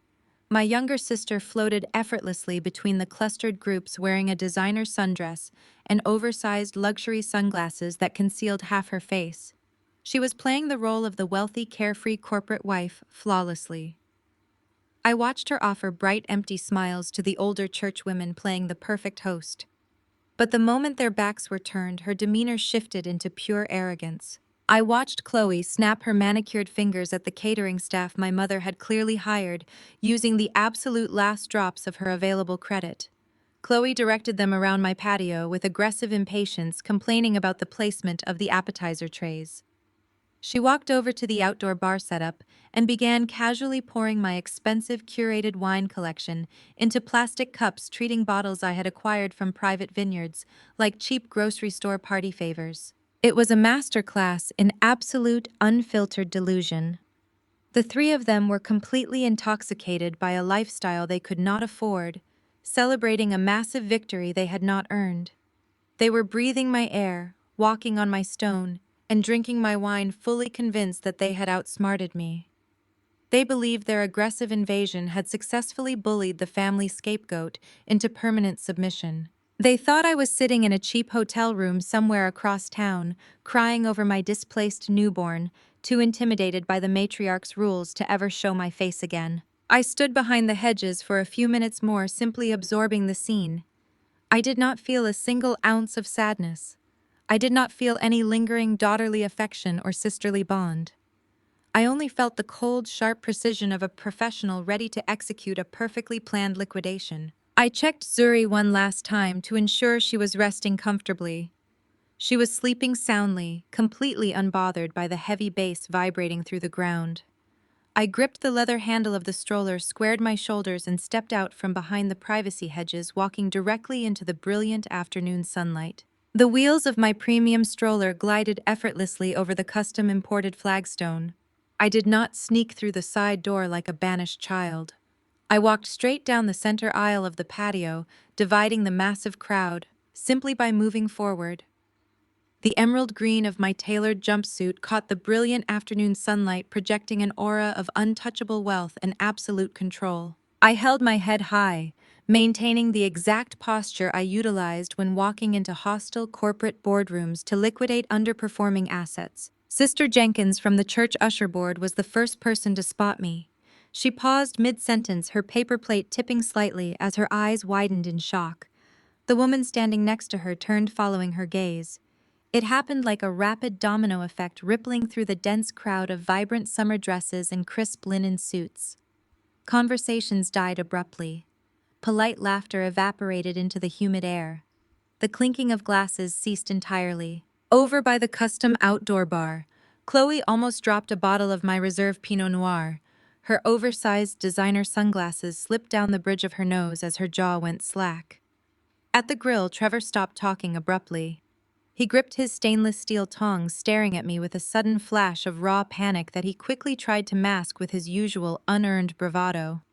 He nudged Pastor Williams, gesturing subtly in my direction. The local DJ sensed the massive shift in energy. He awkwardly scratched the record and faded the classic soul track out, completely leaving the expansive patio in a thick, suffocating silence. The only sounds remaining were the sizzle of meat on my 6-burner grill and the gentle lap of water from my infinity pool. The crowd parted naturally, creating a wide-open path between me and my mother. Vivian stood in the dead center of the patio, holding her crystal glass of sweet tea. I watched her rapidly process my arrival. There was a microscopic flicker of genuine fear in her eyes, because she knew deep down that I did not play games. But her toxic obsession with her public image quickly overrode her basic survival instincts. She was surrounded by her sorority sisters and the highest hierarchy of our church. She had spent the last 2 weeks aggressively selling them a narrative that this luxurious estate was the fruit of her matriarchal success. She had to put me down immediately to protect her elaborate lie. Vivian squared her shoulders, throwing her head back slightly to look down her nose at me. She projected her voice, ensuring it bounced off the high brick walls of the estate, so every single guest could hear her clearly. "Look who finally decided to come out of hiding!" Vivian announced, her tone, dripping with a heavy, suffocating condescension, meant to shrink me back into a scared little girl. "I guess you realized you cannot survive out there all alone with a new baby. We were wondering when you would swallow your immense pride and come back home to your family." Vivian took a slow, deliberate sip of her sweet tea, looking around at her friends to gather their silent support. She wore a smug, triumphant smirk, fully believing she held all the cards. "You always were too stubborn for your own good, Kendra," she continued, her voice laced with fake maternal concern. "You think because you make a little bit of money downtown, you can just turn your back on your blood. But God always humbles the proud. Family is family, and you clearly need our guidance. Go fix yourself a plate in the kitchen. The adults are entertaining right now. We will deal with your disrespectful attitude later." A collective, uncomfortable hush fell over the immediate bystanders. Sister Jenkins looked down at her expensive sandals. Pastor Williams shifted awkwardly, adjusting his collar. "In our community, you do not publicly disrespect your mother. You bow your head. You take the harsh scolding. You go to the kitchen and you fix a plate to keep the peace." They fully expected me to scurry inside the house, properly chastised by the powerful matriarch. They expected the family scapegoat to accept her public humiliation quietly. They expected me to fold just like I had always done when I was a teenager, trying to earn her conditional love. I kept my hands resting lightly on the leather handle of Zuri's stroller. I did not cross my arms defensively. I did not frown or show a single ounce of emotional distress. I offered Vivian a smile that was utterly devoid of warmth. It was the calm, calculated smile of an apex predator watching its prey walk willingly into a steel trap. In the past, when Vivian used this exact tone at Thanksgiving dinners or Sunday cookouts, I would have shrunk into myself. I would have let Chloe smirk at me while I retreated to the background, carrying the heavy burden of being the family disappointment. Vivian relied heavily on that outdated script. She was betting everything on my supposed inability to cause a scene in front of polite company. She genuinely thought my absolute silence over the past 2 weeks meant I had surrendered my territory. She thought I was a wounded animal hiding in the dark, licking my wounds after my cesarean section. The silence stretched on, becoming physically painful for the guests. The ice in Vivian's crystal glass clinked loudly, betraying the slight tremor in her hand. Several sorority sisters in their crimson and cream colors exchanged nervous, panicked glances. They were women who built their entire lives around respectability, politics, and social grace. They absolutely hated a messy public spectacle, but they were undeniably riveted by the high-stakes tension. They were waiting to see if the successful independent daughter would crack under the crushing weight of the mother's public authority. I shifted my gaze momentarily toward the outdoor kitchen. Trevor was leaning heavily against the granite countertops, trying to look casual, but the heavy sweat beading on his forehead had absolutely nothing to do with the heat radiating from the grill. Chloe had frozen next to a tall patio heater, her manicured nails digging deep into the plastic cup she was holding. They both knew I held the actual deed to this massive property. They both knew this was a highly dangerous game.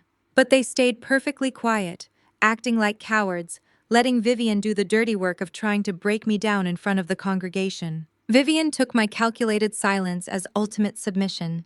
She waved her hand dismissively toward the large glass doors leading into the main house. "Did you not hear me?" Kendra Vivian snapped, her voice sharpening with real unmasked aggression now. "Take that baby inside before she gets too much sun. I told you to go to the kitchen right now. Do not stand there looking stupid in front of my guests." The humid summer air grew thick and heavy. The entire patio held its collective breath, waiting for my compliance. I did not move a single inch toward those sliding glass doors. I did not lower my gaze to the stone floor. I calmly bent down and engaged the heavy wheel locks on Zuri's stroller, ensuring my daughter was perfectly secure in the deep shade of a large custom umbrella far away from the center of the patio. Then I let go of the handle, stood to my full height, and smoothed the front of my emerald green jumpsuit. The time for keeping the peace was officially over. Into the brilliant afternoon sunlight. I did not utter a single word in response to my mother's harsh command. I simply turned my back on her. The sharp click of my heels against the flagstone was rhythmic and deliberate, echoing loudly in the sudden quiet of the backyard. I bypassed the sliding glass doors of the kitchen, entirely steering my path directly toward the pool house where the young DJ stood frozen behind his expensive equipment. He had watched the entire exchange unfold and looked absolutely terrified as I approached his station. He knew I was the actual homeowner, having recognized me from the day I interviewed and hired him for a previous corporate event.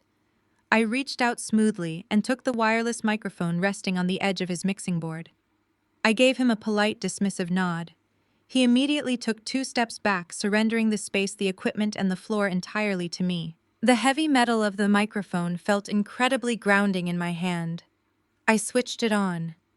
A soft electronic hum resonated through the premium outdoor speakers I had meticulously positioned around the estate just 2 months prior. The massive crowd which had been holding its collective breath shifted uncomfortably. Vivian stood exactly where I had left her, but her confident, rigid posture had completely dissolved. Her arms fell limp to her sides, and her mouth hung open slightly. She was waiting for me to apologize or to say something erratic and emotional that would validate her false narrative of me being a difficult, unstable daughter. She expected me to throw a childish tantrum, proving to her sophisticated guests that I was unfit for this level of society.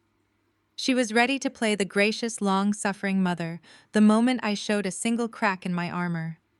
I refused to give her that satisfaction. I raised the microphone to my lips. My voice flowed out smooth, perfectly modulated, and carrying the undeniable, absolute authority of a woman who manages millions of dollars before breakfast. "Good afternoon, everyone." I began, offering a bright, professional smile that swept across the expansive, crowded patio. "I know my arrival was a bit sudden, but I want to take a moment to properly greet all of you. It brings me immense joy to see this property filled with so much life today. I want to officially warmly welcome the distinguished members of our church, the esteemed deacons Pastor Williams, and the lovely ladies of the alumni chapter. Thank you all for taking time out of your busy schedules to come out today and enjoy the beautiful weather with us." I paused, letting the polite, welcoming words hang in the hot, humid summer air. The confusion rippling through the crowd was instant and palpable. Brows furrowed in deep thought. People exchanged bewildered glances. Why was the supposedly estranged, disrespectful daughter greeting them like an official host? They had been fed lies for 2 straight weeks, and their brains were struggling to reconcile Vivian's stories with the confident, powerful woman standing in front of them. I maintained my flawless corporate composure, refusing to let my smile waver for even a fraction of a second. I let the discomfort steep. I extended my free arm, gesturing gracefully toward the sprawling modern architecture behind me. When I purchased this 6,000 square foot estate, I envisioned a highly secure sanctuary. I announced, my voice echoing cleanly off the tall brick walls. I designed this space specifically to serve as an exclusive corporate retreat center for my wealth management firm. Every single detail you see around you, from the imported Italian flagstone beneath your feet to the infinity pool overlooking the tree line, was meticulously curated and fully funded by my firm to provide the ultimate luxury experience for my highest-tier investors and corporate partners. I am absolutely thrilled that my mother Vivian and my sister Chloe were able to utilize my commercial asset to host you all this beautiful Sunday afternoon. The reaction was utterly catastrophic. Vivian's face drained of all color, turning an ashen, sickly shade of gray. The heavy crystal glass of sweet tea slipped directly from her manicured fingers, crashing onto the hard stone patio and shattering into dozens of sharp, jagged pieces. The sugary liquid pooled around her expensive designer sandals, ruining the leather, but she did not even look down. Her elaborate, deeply fabricated illusion was bleeding out right there on the ground for everyone to see. She opened her mouth to speak, to scream, to loudly deny my claims, but her vocal cords completely failed her. She was choking on the sheer magnitude of her own public exposure. The arrogant matriarch who had spent the last 14 days bragging about her stunning new real estate acquisition had just been thoroughly outed as nothing more than a temporary guest on her daughter's property. Sister Jenkins gasped audibly, her hand flying up to clutch her pearl necklace. Pastor Williams frowned deeply, his stern gaze darting rapidly from my mother's terrified pale face to my completely serene, untouchable posture. The sorority sisters who had been praising Vivian's brilliant real estate acumen just moments ago physically took a large step back from her, creating a visible ring of harsh isolation around my mother. The whispers erupted again this time, not about my sudden arrival, but about the shocking, undeniable revelation of ownership. I had not yelled. I had not cursed. I had simply stated a geographical and financial fact, and in doing so, I had completely incinerated Vivian's carefully constructed image of status and power. She was exposed as a fraud before the very people she sought to impress the most. I did not linger on the microphone. I had delivered the opening statement, and the jury was already deliberating the overwhelming evidence. I switched off the microphone and set it gently back onto the DJ booth. I smoothed the lapel of my emerald green jumpsuit and turned my attention across the manicured yard.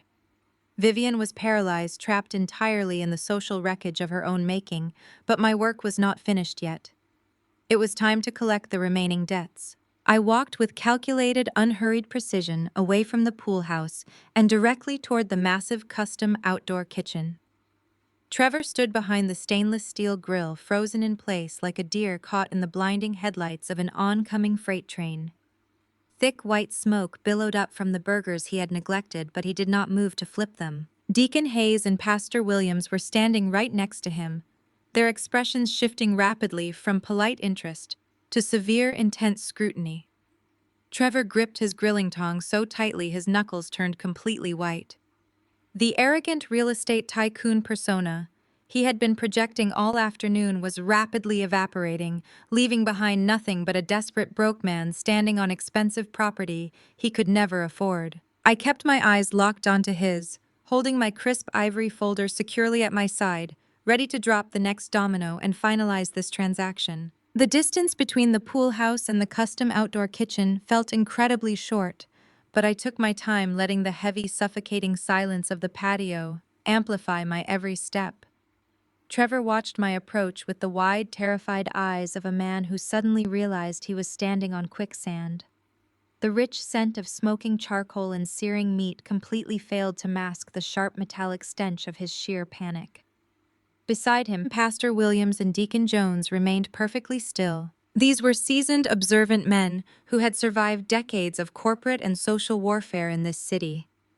They recognized a power shift when they saw one, and they were expertly calculating exactly how much distance to put between themselves and my brother-in-law. Trevor desperately attempted to maintain his composure. He wiped his brow with the back of his forearm, leaving a streak of grease across his skin. He tried to puff out his chest, an automatic, almost primal response of white male entitlement, attempting to reassert dominance in a space he believed he inherently deserved to control. But his foundation was completely gone. He was no longer the wealthy real estate investor generously hosting the church elders at his sprawling estate. How was a squatter caught red-handed standing over a grill he did not own, cooking food he likely bought with my mother's dwindling credit cards? I stopped exactly 2 feet in front of him. I did not glare or cross my arms. I maintained a relaxed, open posture, the very picture of corporate hospitality. I reached into my designer bag and pulled out the crisp, heavy stock ivory folder Elias had prepared for me. I held it out toward Trevor. For a long, agonizing moment, he did not move. He stared at the folder as if it were a live explosive. "Take it, Trevor," I said, my voice perfectly pleasant, but completely devoid of warmth. "I have taken the liberty of organizing your paperwork for you." His hand trembled slightly as he reached out and took the folder. He opened it slowly. Inside rested a flawlessly formatted, itemized invoice, printed on premium linen paper. At the very top, the gold foil logo of my wealth management firm gleamed in the afternoon sunlight. I watched his eyes scan the document, tracking his gaze as it moved down the columns of meticulously calculated charges. daily occupancy rates for a luxury commercial asset, utility overages, premium pool maintenance fees, cleaning and sanitation deposits. When his eyes finally hit the bolded total at the bottom of the page, the remaining color drained from his face completely. He looked as though the ground had literally dropped out from beneath his expensive loafers. "What is this?" Trevor stammered, his voice lacking all of the booming, arrogant confidence he had been projecting to the deacons just 5 minutes prior. I made sure my voice was pitched perfectly to carry across the silent patio, guaranteeing that Pastor Williams, Deacon Jones, and every single sorority sister within a 50-foot radius could hear my response with absolute crystal clarity. "That is your final bill," I announced smoothly. "It is the standard short-term luxury rental fee for a 14-day stay at this corporate asset. The total is $15,000. Given the current transitional phase of your business, which you have been so loudly discussing with my guests today, my firm requires payment in full immediately upon receipt. We accept certified wire transfers or cashier checks." Trevor let out a nervous, high-pitched laugh that sounded completely unhinged in the quiet backyard. He looked toward the pastor, trying to pull the older men into his delusion. "This is a great joke, Kendra. Very funny. You really had me going there for a second. We are family. You do not bill family for staying at your house." I did not laugh. I did not even crack a smile. I stared at him with eyes as cold and unforgiving as deep winter ice. "I am entirely serious," I replied, slicing cleanly through his pathetic attempt to deflect. "You are not staying at my personal house. You are currently occupying a commercial property owned and operated by a trust that I manage. As a man who claims to possess such a vast, highly successful real estate portfolio, I am absolutely certain you understand the strict, unforgiving legal liabilities of occupying commercial property without a signed lease agreement or a valid certificate of insurance." The air around us grew thick with intense, unrelenting awkwardness. Trevor's throat bobbed as he swallowed hard. He looked down at the invoice again, his fingers gripping the edges of the paper so tightly they were turning white. "I am not paying this!" Trevor hissed, his voice dropping to a harsh, panicked whisper as he leaned forward, trying to keep the church elders from hearing his desperation. "You cannot do this. Vivian invited us here. She told us we could stay as long as we needed to get back on our feet." I tilted my head slightly, observing him, as if he were a fascinating, particularly slow specimen, under a microscope. "Vivian does not hold the deed to this property," I stated clearly, raising my volume back up so the surrounding crowd caught every word. "Vivian does not hold equity in my firm. Vivian has absolutely no legal authority to grant you access to a multi-million-dollar corporate asset. You bypassed standard legal channels, bypassed my security protocols, and bypassed basic human decency to move your entire family into a building you do not own. Therefore, you are subject to the penalty rates outlined on page 2 of that document." I watched the realization hit Pastor Williams and Deacon Jones. It was a profound, deeply satisfying moment of cultural and social reckoning. These older black men had spent their entire afternoon listening to this young, arrogant white man talk down to them, spinning tales of his vast wealth and business acumen, attempting to solicit their hard-earned money for his phantom investments. And now, in front of the entire congregation, it was brutally revealed that he was nothing more than a broke, desperate fraud, leeching off the massive success of a black woman. The disrespect was astronomical. Deacon Jones physically took a large, deliberate step away from the grill, creating a visible, undeniable gap between himself and Trevor. Pastor Williams crossed his arms over his chest, his expression hardening into one of profound disappointment and strict judgment. They were men of faith, but they were also men of business, and they instantly recognized a hustler who had just been expertly neutralized. "You are out of your mind!" Trevor spat out his panic, rapidly morphing into aggressive, cornered anger. He threw the ivory folder down onto the granite countertop next to the grill. "I am not giving you a single dime. You are just doing this to be vindictive because you are bitter and alone. You are trying to ruin a beautiful family gathering because you cannot stand to see people happy." He stepped aggressively into my personal space, puffing his chest out to loom over me, a physical intimidation tactic designed to force me to back down. He expected me to cower. He expected the independent, successful woman to shrink in the presence of his manufactured male authority. I did not step back. I held my ground, perfectly rooted in my power. "You are severely mistaking my business protocols for personal bitterness," I replied, my voice dropping an octave, radiating pure, lethal intent. "This is not a family gathering, Trevor. This is an audit. And you are severely overdrawn. I expect the wire transfer to clear my firm accounts by the close of business tomorrow. If it does not, my legal team will file a formal complaint for trespassing, and we will place a corporate lien on whatever remaining phantom assets you claim to possess." Trevor opened his mouth to shout, his face turning a deep, angry shade of crimson, but a frantic clatter of designer wedges against the flagstone interrupted him. Chloe came sprinting across the patio, her oversized sunglasses slipping off her face, her eyes wide with sheer terror as she realized the golden illusion protecting her lifestyle was being methodically, brutally dismantled right in front of the entire neighborhood. Chloe grabbed Trevor by the forearm, her carefully manicured acrylic nails digging fiercely into his skin as she tried to pull him back from the precipice of his own fragile ego. But Trevor violently shook her off.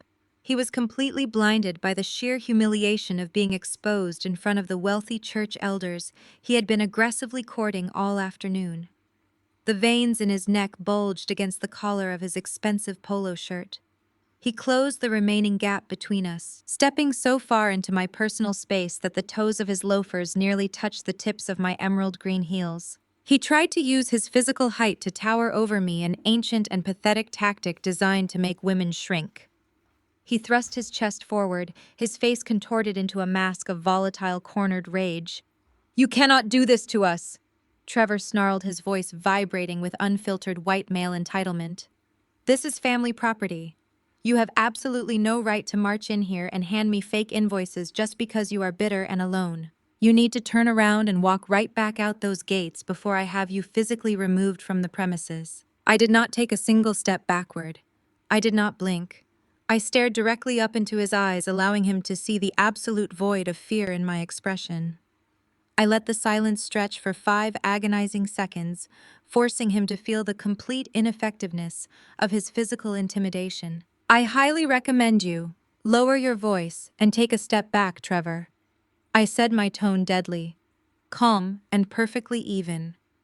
"You are currently trespassing on a commercial asset, and my private security team is waiting just outside the main gates.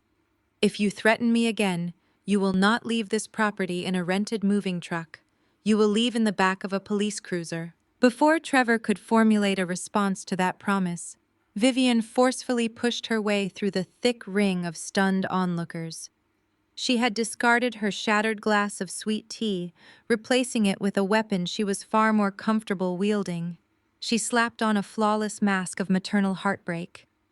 Her eyes welled with large, perfectly timed crocodile tears as she looked frantically toward Pastor Williams, ensuring she had his full, undivided attention before she began her performance. "Kendra, how could you do this to your own family?" Vivian cried out, her voice trembling with a masterful display of manufactured grief. She pressed a hand dramatically against her chest, swaying slightly as if the sheer weight of my betrayal was too much for her to bear. "To come to my home and attack us like this in front of our beloved church family. You have always been a disrespectful daughter, but this is an entirely new low even for you." She turned her gaze to the deacons and the sorority sisters, seeking their validation, playing the role of the wounded, long-suffering matriarch to absolute perfection. "We took you in when you were struggling." Vivian sobbed, wiping a tear from her cheek with a trembling finger. "We gave you a place to stay when you had nothing, and this is how you repay us. By marching into a sacred family gathering and trying to ruin your sister's happiness. You are attacking your own blood out of pure, unadulterated spite." The sheer audacity of her lies was almost breathtaking. She was standing on the patio of a 6,000 square foot estate that I had purchased with my own corporate funds, claiming she had taken me in.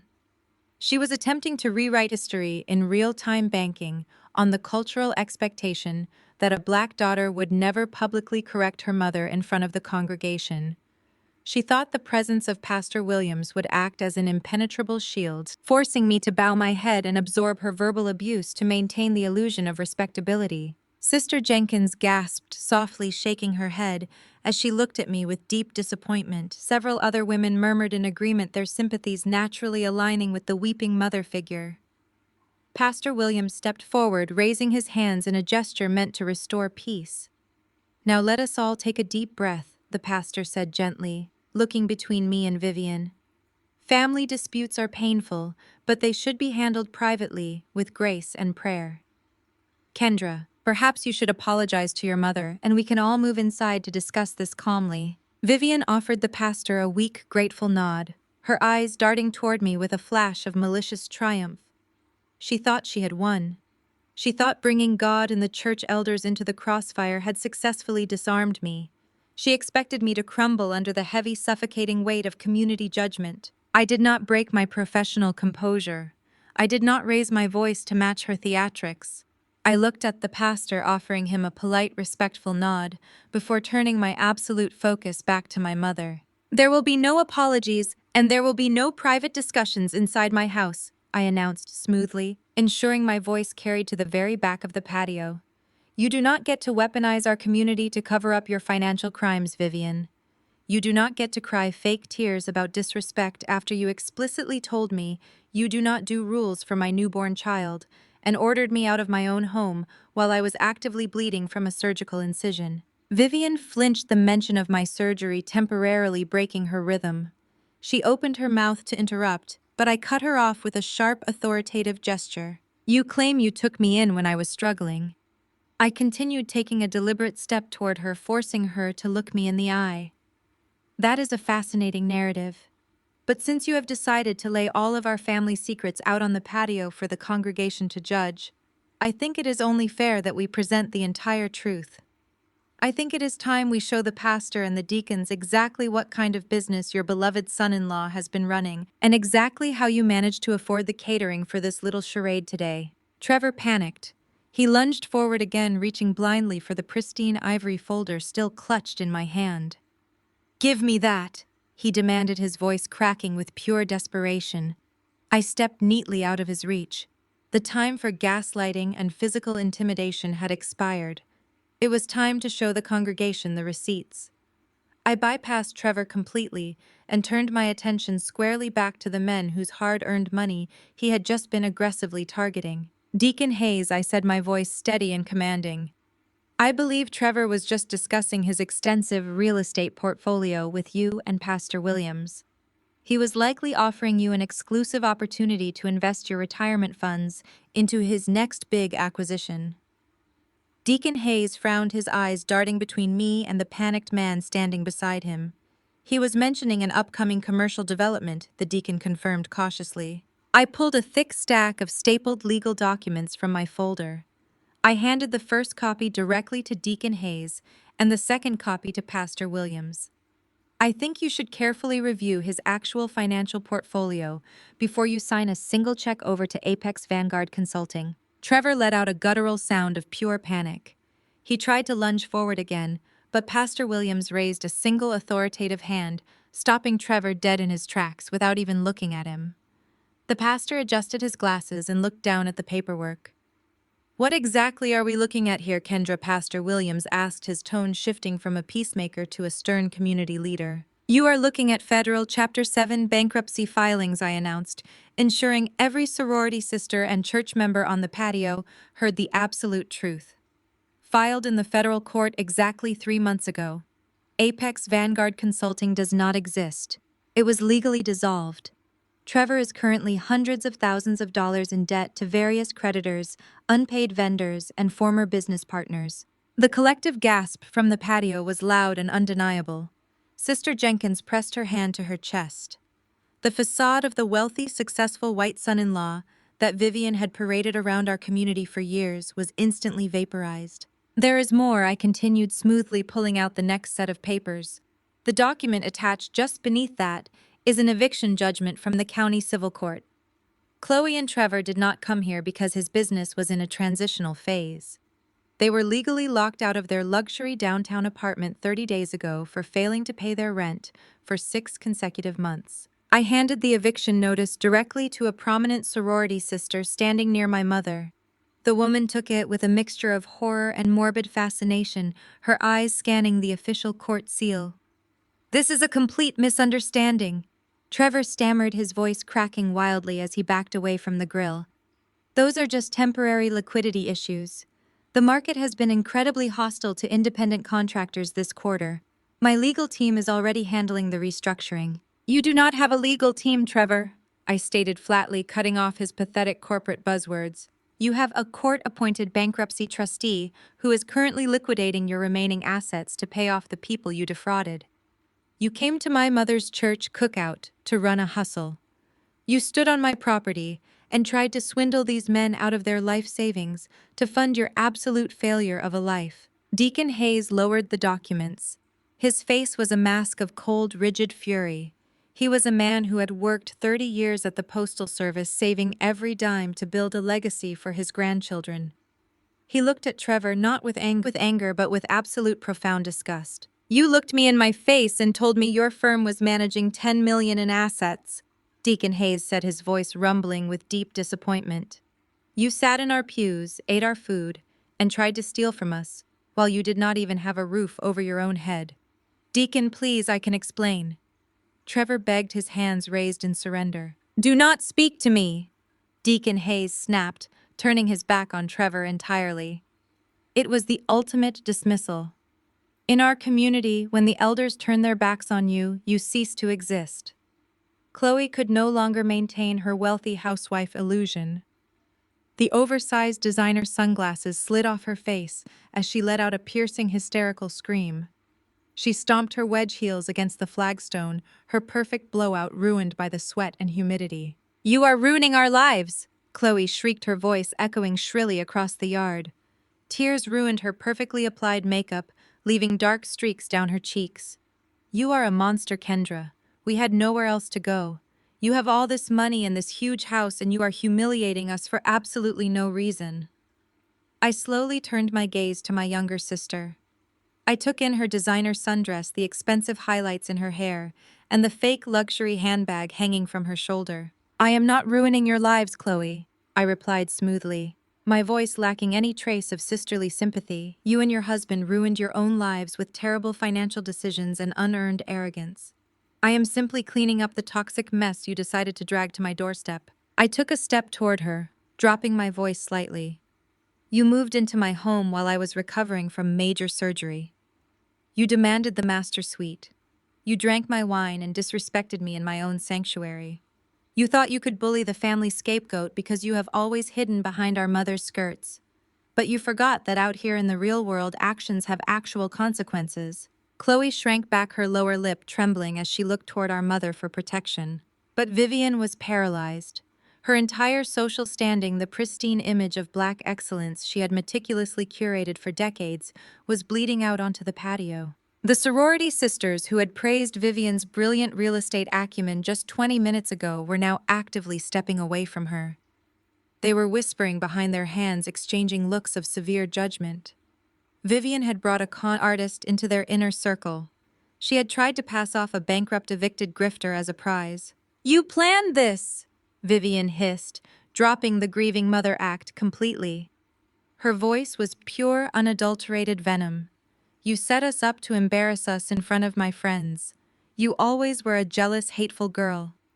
I turned my full attention back to my mother. The final showdown was here, and I was holding the ultimate trump card. "I did not set you up to embarrass you, Mom," I replied, my voice echoing with absolute chilling clarity across the stone patio. "I did not forge Trevor's bankruptcy papers. I did not force Chloe to stop paying her rent for 6 consecutive months. And I certainly did not force you to break into my secure corporate asset when the consequences of your own terrible financial decisions finally caught up with you." Vivian took a sudden step toward me, her hands clenching into tight fists at her sides. "Keep your mouth shut, Kendra," she warned, her voice dropping to a harsh, desperate whisper meant only for me. "You have made your point. You humiliated him. Now stop talking before you do permanent damage to this family." "You did permanent damage to this family a long time ago," I stated flatly, refusing to lower my volume to protect her secrets. "But since we are laying all the family skeletons out on the table for the congregation to judge, Let us talk about how you actually afforded to hire those movers. Let us talk about how you managed to float Trevor and Chloe's luxurious downtown lifestyle for the past 3 months, while his business was legally dissolving in federal court. Vivian froze. A new, much deeper fear flashed in her eyes. It was not the fear of temporary social embarrassment. It was the raw, visceral terror of total exposure. The color that had returned to her face in her anger completely drained away, leaving her looking frail and suddenly very old. I reached into the pristine ivory folder one last time. I pulled out a thick, stapled packet of official county clerk documents. I held them up high, ensuring the bright afternoon sunlight caught the official embossed seal of the local government. My grandfather. Your father was a proud, hardworking man, I said, turning my body slightly to directly address the church elders and older community members who had known him personally. He worked double shifts at the local auto plant during the absolute height of the civil rights era. He fought through redlining, banking prejudice, and systemic discrimination to secure a piece of the American dream for his bloodline. He bled to build our family home on Maple Street. He paid it off entirely, sacrificing his own comfort so that his children and grandchildren would never have to worry about having a solid roof over their heads. He left that house to you, Vivian, free and clear, so this family would always have a root in this community, always have a legacy. Deacon Hayes nodded solemnly, his eyes fixed intently on the papers in my hand. He removed his hat, holding it over his chest. He was a good man, the deacon murmured, his voice thick with deep reverence. A true pillar of our community. How as I agreed, my voice ringing with undeniable conviction. But Vivian decided that showing off her white son-in-law was more important than protecting our family legacy. 8 months ago, she went to a local credit union. She took out a massive cash-out refinance mortgage on the Maple Street house. She leveraged the historic home my grandfather built from nothing to pull out hundreds of thousands of dollars in cash. And she handed every single penny of our ancestral wealth directly to Trevor to bail out his completely bankrupt consulting firm. The silence on the patio was absolute and suffocating. The hot summer air grew thick with a profound collective horror. In our community, home ownership is sacred.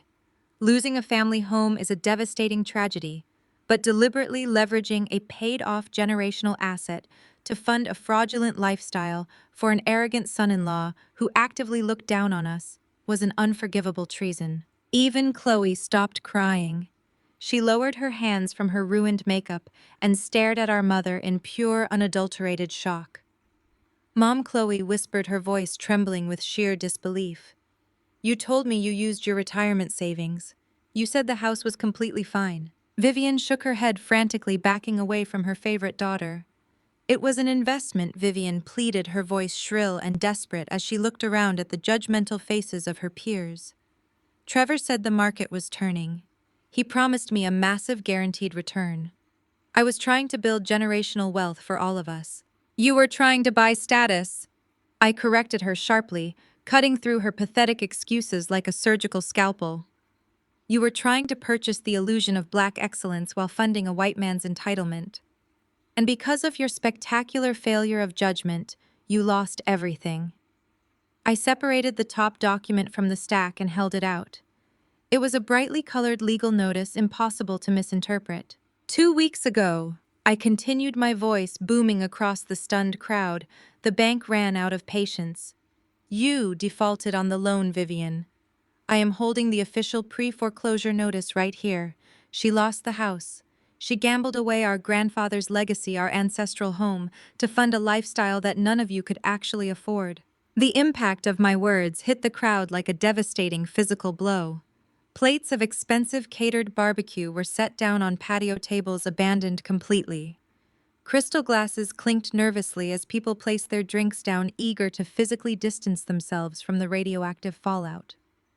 The church members and the elite sorority alumni began to step away from Vivian, creating a wide, undeniable ring of isolation around her on the flagstone. Sister Jenkins began to weep quietly, pressing a floral tissue to her eyes, mourning the gross disrespect shown to a hardworking man she had revered for decades.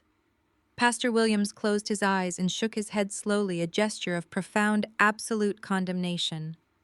He had counseled many families through financial ruin, but the sheer vanity and deception involved in this particular loss violated every principle he preached from his pulpit. "That is a lie!" Vivian screamed, her voice cracking as she pointed a trembling manicured finger at me. "She is lying to you all. She printed fake documents because she is jealous of her sister. She has always been jealous of Chloe." "It is public record, Mom," I said, effortlessly shutting down her frantic denial. "Anyone on this patio can pull out their smartphone, go to the county clerk's website, and look up the current deed to the Maple Street house. It is right there in black and white. You threw away 50 years of family history to buy a few months of fake luxury." Trevor, who had remained completely silent during this exchange, tried to slowly back away toward the edge of the patio, attempting to slip out of the spotlight. He wanted to detach himself from the catastrophic mess he had orchestrated and let my mother take the full brunt of the community backlash. "Do not walk away," Trevor, I commanded, snapping the attention of the entire crowd back to him. "You took a black family's legacy to fund your failed startup. You lived in a luxury downtown apartment funded by the equity of a house you never contributed a single dime to. You stood on my patio today and tried to solicit more money from these deacons, while knowing full well you had already bankrupted my mother." Trevor swallowed hard, his face a mask of pure terror. "I had a business plan," he muttered weakly, completely stripped of his prior arrogance. "It was supposed to work. The market shifted unexpectedly. You are a fraud," Deacon Hayes stated, his voice booming with righteous anger. "You are a thief wearing a suit. You came into our community and you preyed on a foolish woman's vanity." Vivian looked around the patio, her eyes darting frantically from face to face, searching for a single sympathetic expression. She looked at her sorority sisters, the women she had spent decades trying to impress. They were whispering behind their hands, exchanging looks of severe, unrelenting judgment. She looked at the pastor, who refused to even meet her eye. She had brought a con artist into their inner circle. She had tried to pass off a bankrupt, evicted grifter as a prize, and she had sacrificed her own father's blood, sweat, and tears to do it. "You have absolutely nothing," I told her, my voice dropping so only she, Chloe, and Trevor could hear the absolute finality in my tone. "No leverage, no power, and no legacy. You tried to conquer my territory because you completely destroyed your own." Vivian crumpled. Her shoulders slumped forward, and the posture of the arrogant, untouchable matriarch vanished forever. She wrapped her arms around her stomach as a deep, agonizing sob tore from her throat. She had lost the one thing she valued above all else, her pristine, unblemished image. But I was not finished. The trap I had set was fully sprung, but the final locking mechanism had yet to click into place. I smoothed the lapel of my jumpsuit and prepared to deliver the killing blow to my mother's reign of terror. I watched the tears cut harsh tracks through her expensive foundation. Vivian was weeping, stripped of her aggressive bravado, but there was one piece of information that was not public record yet. One final transaction that had not yet populated on the county clerk website. I let the heavy silence stretch, allowing the absolute gravity of her financial treason to sink into the minds of every single guest on the patio. I took a slow, deliberate step toward my mother. "But there is a silver lining to this tragedy, Mom," I said. My voice was smooth, cutting cleanly through her theatrical sobbing. Vivian looked up, her mascara smudged, a tiny, pathetic glimmer of hope sparking in her eyes. She thought I was about to offer her a lifeline. She thought the dutiful daughter, the family scapegoat who had spent 35 years craving her approval, was finally stepping in to save her from public execution. When I found out the credit union was moving to foreclose on the house my grandfather built, I continued making sure the deacons and the pastor were listening closely to every single word. I did not just sit back and watch our family legacy get auctioned off to the highest bidder. I made a phone call. I pulled the very last sheet of paper from my pristine ivory folder. It was a transfer of deed and a formal notice of debt acquisition stamped with the gold foil logo of my wealth management firm. "I used my firm to purchase your distressed debt portfolio directly from the bank," I announced. "I paid the premium. I cleared the red tape. I bought the note, Vivian." The spark of hope in her eyes instantly died, replaced by a profound, hollow shock. Her breath hitched in her throat. "The bank does not own the Maple Street house anymore." I stated my words falling like heavy anvils onto the stone patio. I do. I bought back my grandfather's blood, sweat, and tears. And as of Friday afternoon, I am officially your landlord for the house you nearly threw away. The impact of my words hit the crowd like a shockwave. Plates of expensive catered barbecue were set down on patio tables abandoned completely. The sharp clatter of silverware against porcelain echoed in the tense, humid air. Crystal glasses clinked nervously as people placed their drinks down, eager to physically distance themselves from the radioactive fallout of my mother's absolute disgrace. And let us not forget, I added, sweeping my cold gaze across Trevor and Chloe, I am also the sole owner of the corporate estate you are currently standing on. You tried to conquer my territory because you completely destroyed your own. But you failed. You have absolutely nothing, no leverage, no power, and no home unless I say so. The church members and the elite sorority alumni began to step backward. It was a synchronized, instinctual retreat. In our community, losing a family home to financial hardship was a tragedy that warranted prayers, grace, and covered dishes. But secretly leveraging a paid-off generational asset to fund a fraudulent, flashy lifestyle for an arrogant white son-in-law who actively looked down on us. That was an unforgivable betrayal of our culture and our history. It was the ultimate sin against the ancestors who had fought redlining and systemic discrimination to secure that dirt. Vivian looked around the patio, her eyes darting frantically from face to face, desperately searching for a single sympathetic expression. She found none. The women she had spent decades trying to impress were now looking at her with undisguised visceral disgust. Sister Caldwell, a senior usher who had known my grandfather personally, shook her head slowly. "To sell out your own father's legacy for a lie," she murmured. Her voice carried a weight of profound sorrow and harsh, unrelenting judgment. "You traded your birthright for a fake designer bag and a bankrupt man's ego." Pastor Williams crossed his arms over his chest, his expression hardening into one of absolute condemnation. He had counseled many families through the shame of financial ruin, but the sheer vanity and deception involved in this particular loss violated every principle he preached from his pulpit. He deliberately turned his back on Vivian, signaling to the rest of the congregation that her spiritual and social standing in his church was effectively terminated. The sorority sisters women, who built their entire lives around respectability politics, community service, and social grace, were actively whispering behind their hands. They were cementing her social ruin in real time. Vivian had brought a con artist into their inner circle. She had tried to pass off a bankrupt, evicted grifter as a prize, and she had sacrificed her own father's legacy to do it. Her ultimate currency, her highly curated image of black excellence, evaporated completely into the heavy summer air. She was exposed as a fraud before the very people she sought to impress the most. Vivian crumpled. Her shoulders slumped forward, and the posture of the arrogant, untouchable matriarch vanished forever. She wrapped her arms around her stomach as a deep, agonizing sob tore from her throat. She had lost the one thing she valued above all else, her pristine, unblemished image. She was no longer the respected community leader.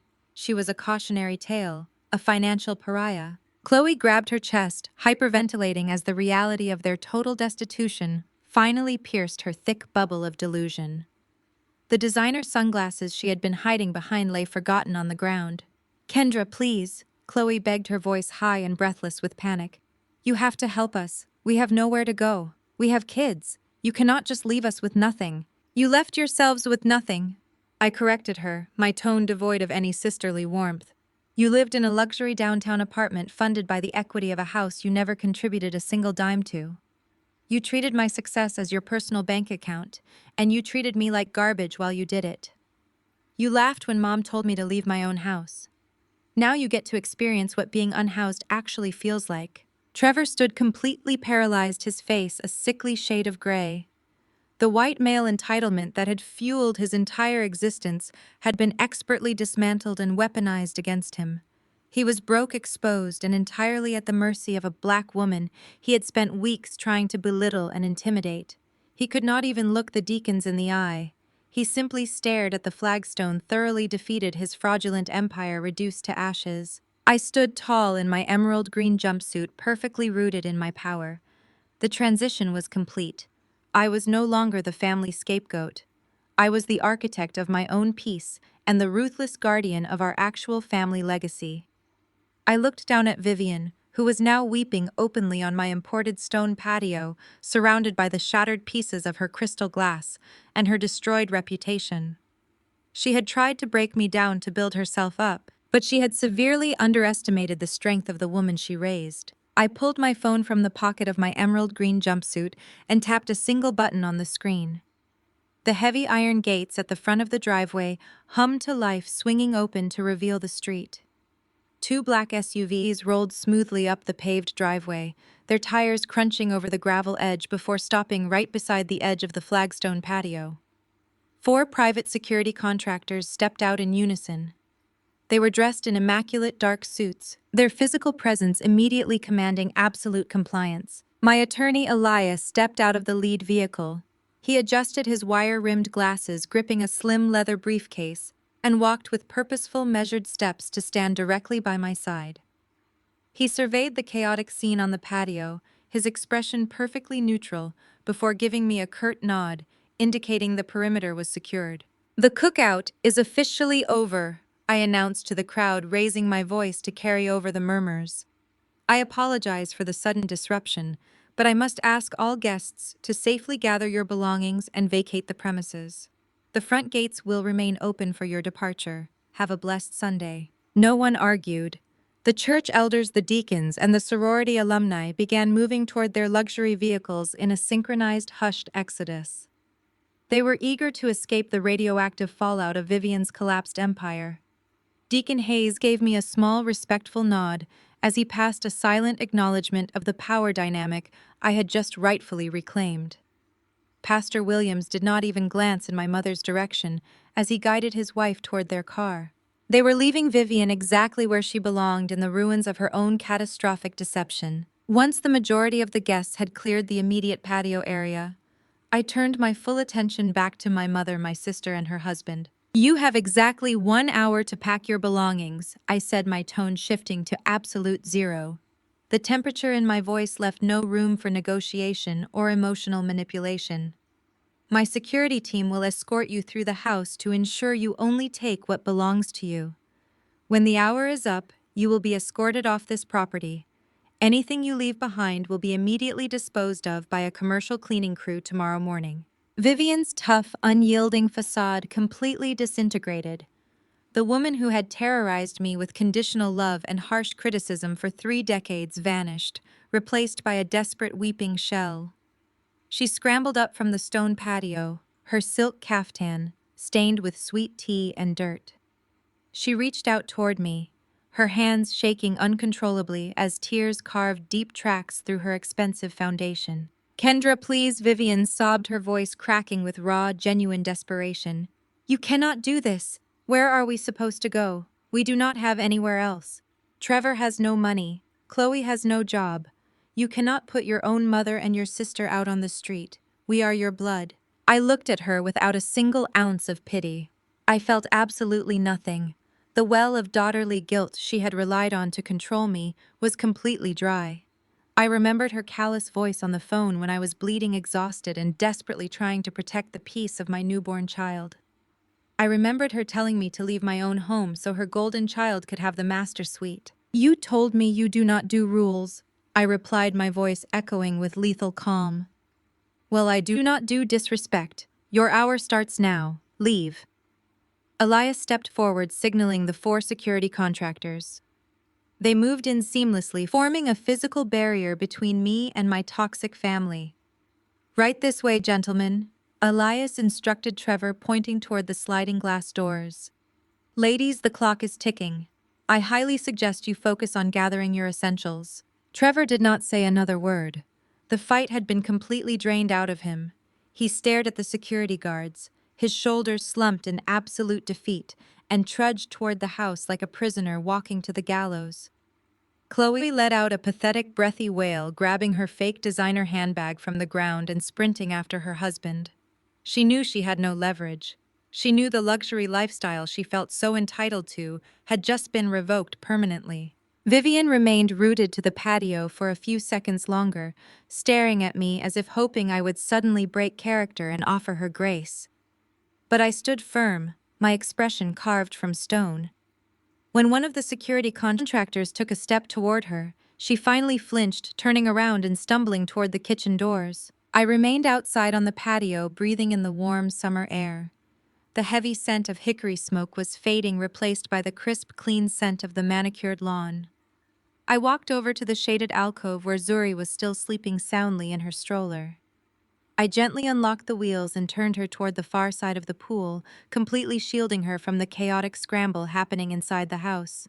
Through the large glass windows, I watched the frenzied evacuation, under the strict, watchful eyes of the private security team. My family scrambled wildly through the expansive rooms. They stripped the beds they had so arrogantly claimed. They stuffed clothes, toiletries, and shoes haphazardly into whatever bags and boxes they could find. There was no coordination, only blind panic. Chloe was crying hysterically as a security guard instructed her to put down a decorative vase she had attempted to pack. Trevor was sweating profusely, hauling trash bags full of clothes out to the battered U-Haul truck parked in the driveway. They loaded their belongings in total humiliating silence. They actively avoided making eye contact with the few remaining church guests who lingered just outside the gates, watching the mighty family fall from grace. At exactly 59 minutes, Elias walked out the front door holding the generic brass spare key I had handed my mother 2 weeks ago. He walked over to me holding the key out. "The premises are clear," Kendra Elias reported, his tone filled with absolute professional respect. "The locks are already being changed by the locksmith team at the back door, and security will maintain a perimeter for the next 48 hours. I took the key from his hand, the cool metal pressing into my palm. I looked past him, watching the U-Haul truck rumble to life. Trevor sat behind the wheel, staring straight ahead. Chloe was in the passenger seat, her face buried in her hands. Vivian sat rigidly in the back, her head bowed in ultimate defeat. The truck pulled away, kicking up a small cloud of dust as it rolled down the street and out of my life. "Thank you, Elias," I said, dropping the key into my pocket. I turned my stroller toward the front door and walked back into my sanctuary, finally ready to enjoy my home on my exact terms. I stepped over the threshold of my home, and the heavy custom door clicked shut behind me, sealing out the noise, the entitlement, and the toxicity of the past 35 years. The silence that washed over the expansive foyer was not empty or isolating. It was incredibly rich. It was the sound of absolute, unshakable peace. I unbuckled Zuri from her stroller, holding her warm, small body against my chest, and walked slowly through the pristine rooms of my estate. The air already felt cleaner. The frantic, desperate energy my mother and sister had dragged in with their moving boxes was completely eradicated.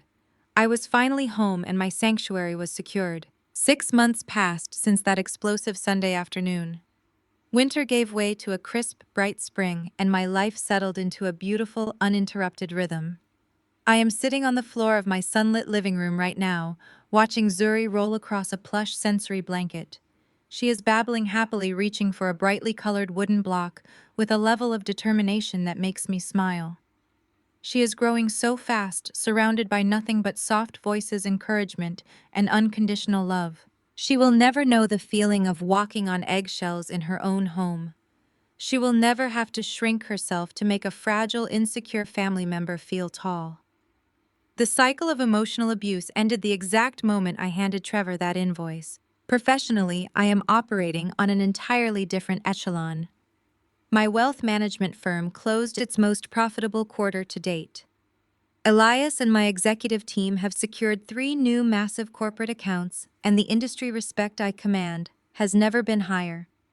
But my greatest financial maneuver had absolutely nothing to do with my corporate clients.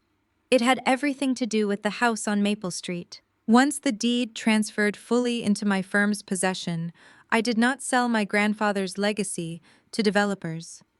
Instead, I established an irrevocable trust with Zuri, named as the sole beneficiary. I hired a highly reputable contracting firm to fully restore the property, updating the plumbing, reinforcing the foundation and bringing the historic architecture back to its original glory. It is currently leased to a wonderful young family who treats the space with the respect it deserves. The rental income flows directly into Zuri's educational fund. My grandfather's blood and sweat will pay for his great-granddaughter's college tuition. That is what actual generational wealth looks like. It is about building a secure foundation for the future, not leveraging the past to fund a fraudulent, flashy lifestyle. As for Vivian, Chloe, and Trevor, the universe delivered the exact harsh consequences they ordered. The social fallout from the cookout was swift and absolutely merciless. In our community, respect is currency, and Vivian's account was permanently closed. She was quietly but firmly asked to step down from her leadership positions within the church. Pastor Williams made it very clear that her deception regarding family finances and her mistreatment of her own daughter did not align with their spiritual values. Her sorority alumni chapter stopped extending invitations to their exclusive galas and luncheons. Stripped of her social standing and her physical castle, she was forced to face the brutal, unforgiving reality of her financial decisions. The three of them, along with Chloe's two unruly children, are currently squeezed into a cramped, noisy three-bedroom apartment on the extreme outskirts of the city. There is no infinity pool. There is no custom outdoor kitchen. There are no caterers to snap their fingers at. Trevor's bankruptcy proceedings finalized, leaving him completely stripped of his phantom assets and his unearned arrogance. The federal trustee liquidated everything of value he possessed. Without Vivian's stolen equity to float their lifestyle, Chloe was forced to get a massive reality check. She recently took a job as a shift manager at a local retail store just to keep the lights on and feed her kids. I hear through the community grapevine that the tension in their small apartment is suffocating. Vivian spends her days complaining bitterly about how she was wronged, but she has no audience left to listen to her lies. The women she spent decades trying to impress now whisper about her when she walks down the aisles of the discount grocery store. They are entirely isolated, trapped in a prison constructed from their own greed, vanity, and entitlement. They thought they could use me as a stepping stone, but they ended up sinking their own ship. People often confuse money with wealth. They see the imported flagstone, the tailored emerald suits, the premium strollers, and they think that is the prize. But sitting here on the floor with my daughter, I know the absolute truth. True wealth is not just a high-yield investment portfolio or a massive balance in a checking account.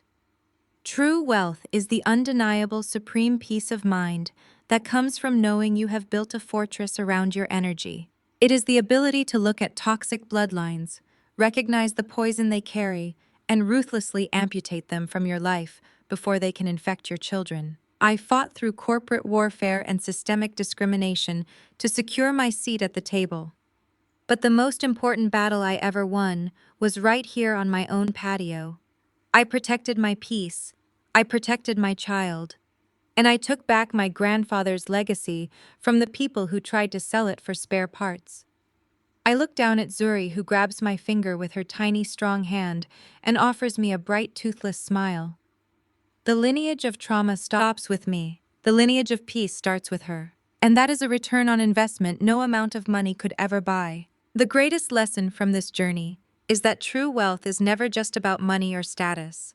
Real wealth is the absolute peace of mind that comes from protecting your boundaries. Society often teaches us to endure disrespect simply because it comes from blood relatives. But toxicity has no place in your sanctuary. You have every right to walk away from people who drain your energy and exploit your success for their own selfish vanity. Breaking generational cycles of abuse requires immense courage, but it is the only way to build a healthy, secure foundation for your future. Always protect your peace at all costs. Have you ever had to walk away from a toxic situation to protect your own peace of mind? Let me know your story in the comments below, and do not forget to like and subscribe for more stories about claiming your power.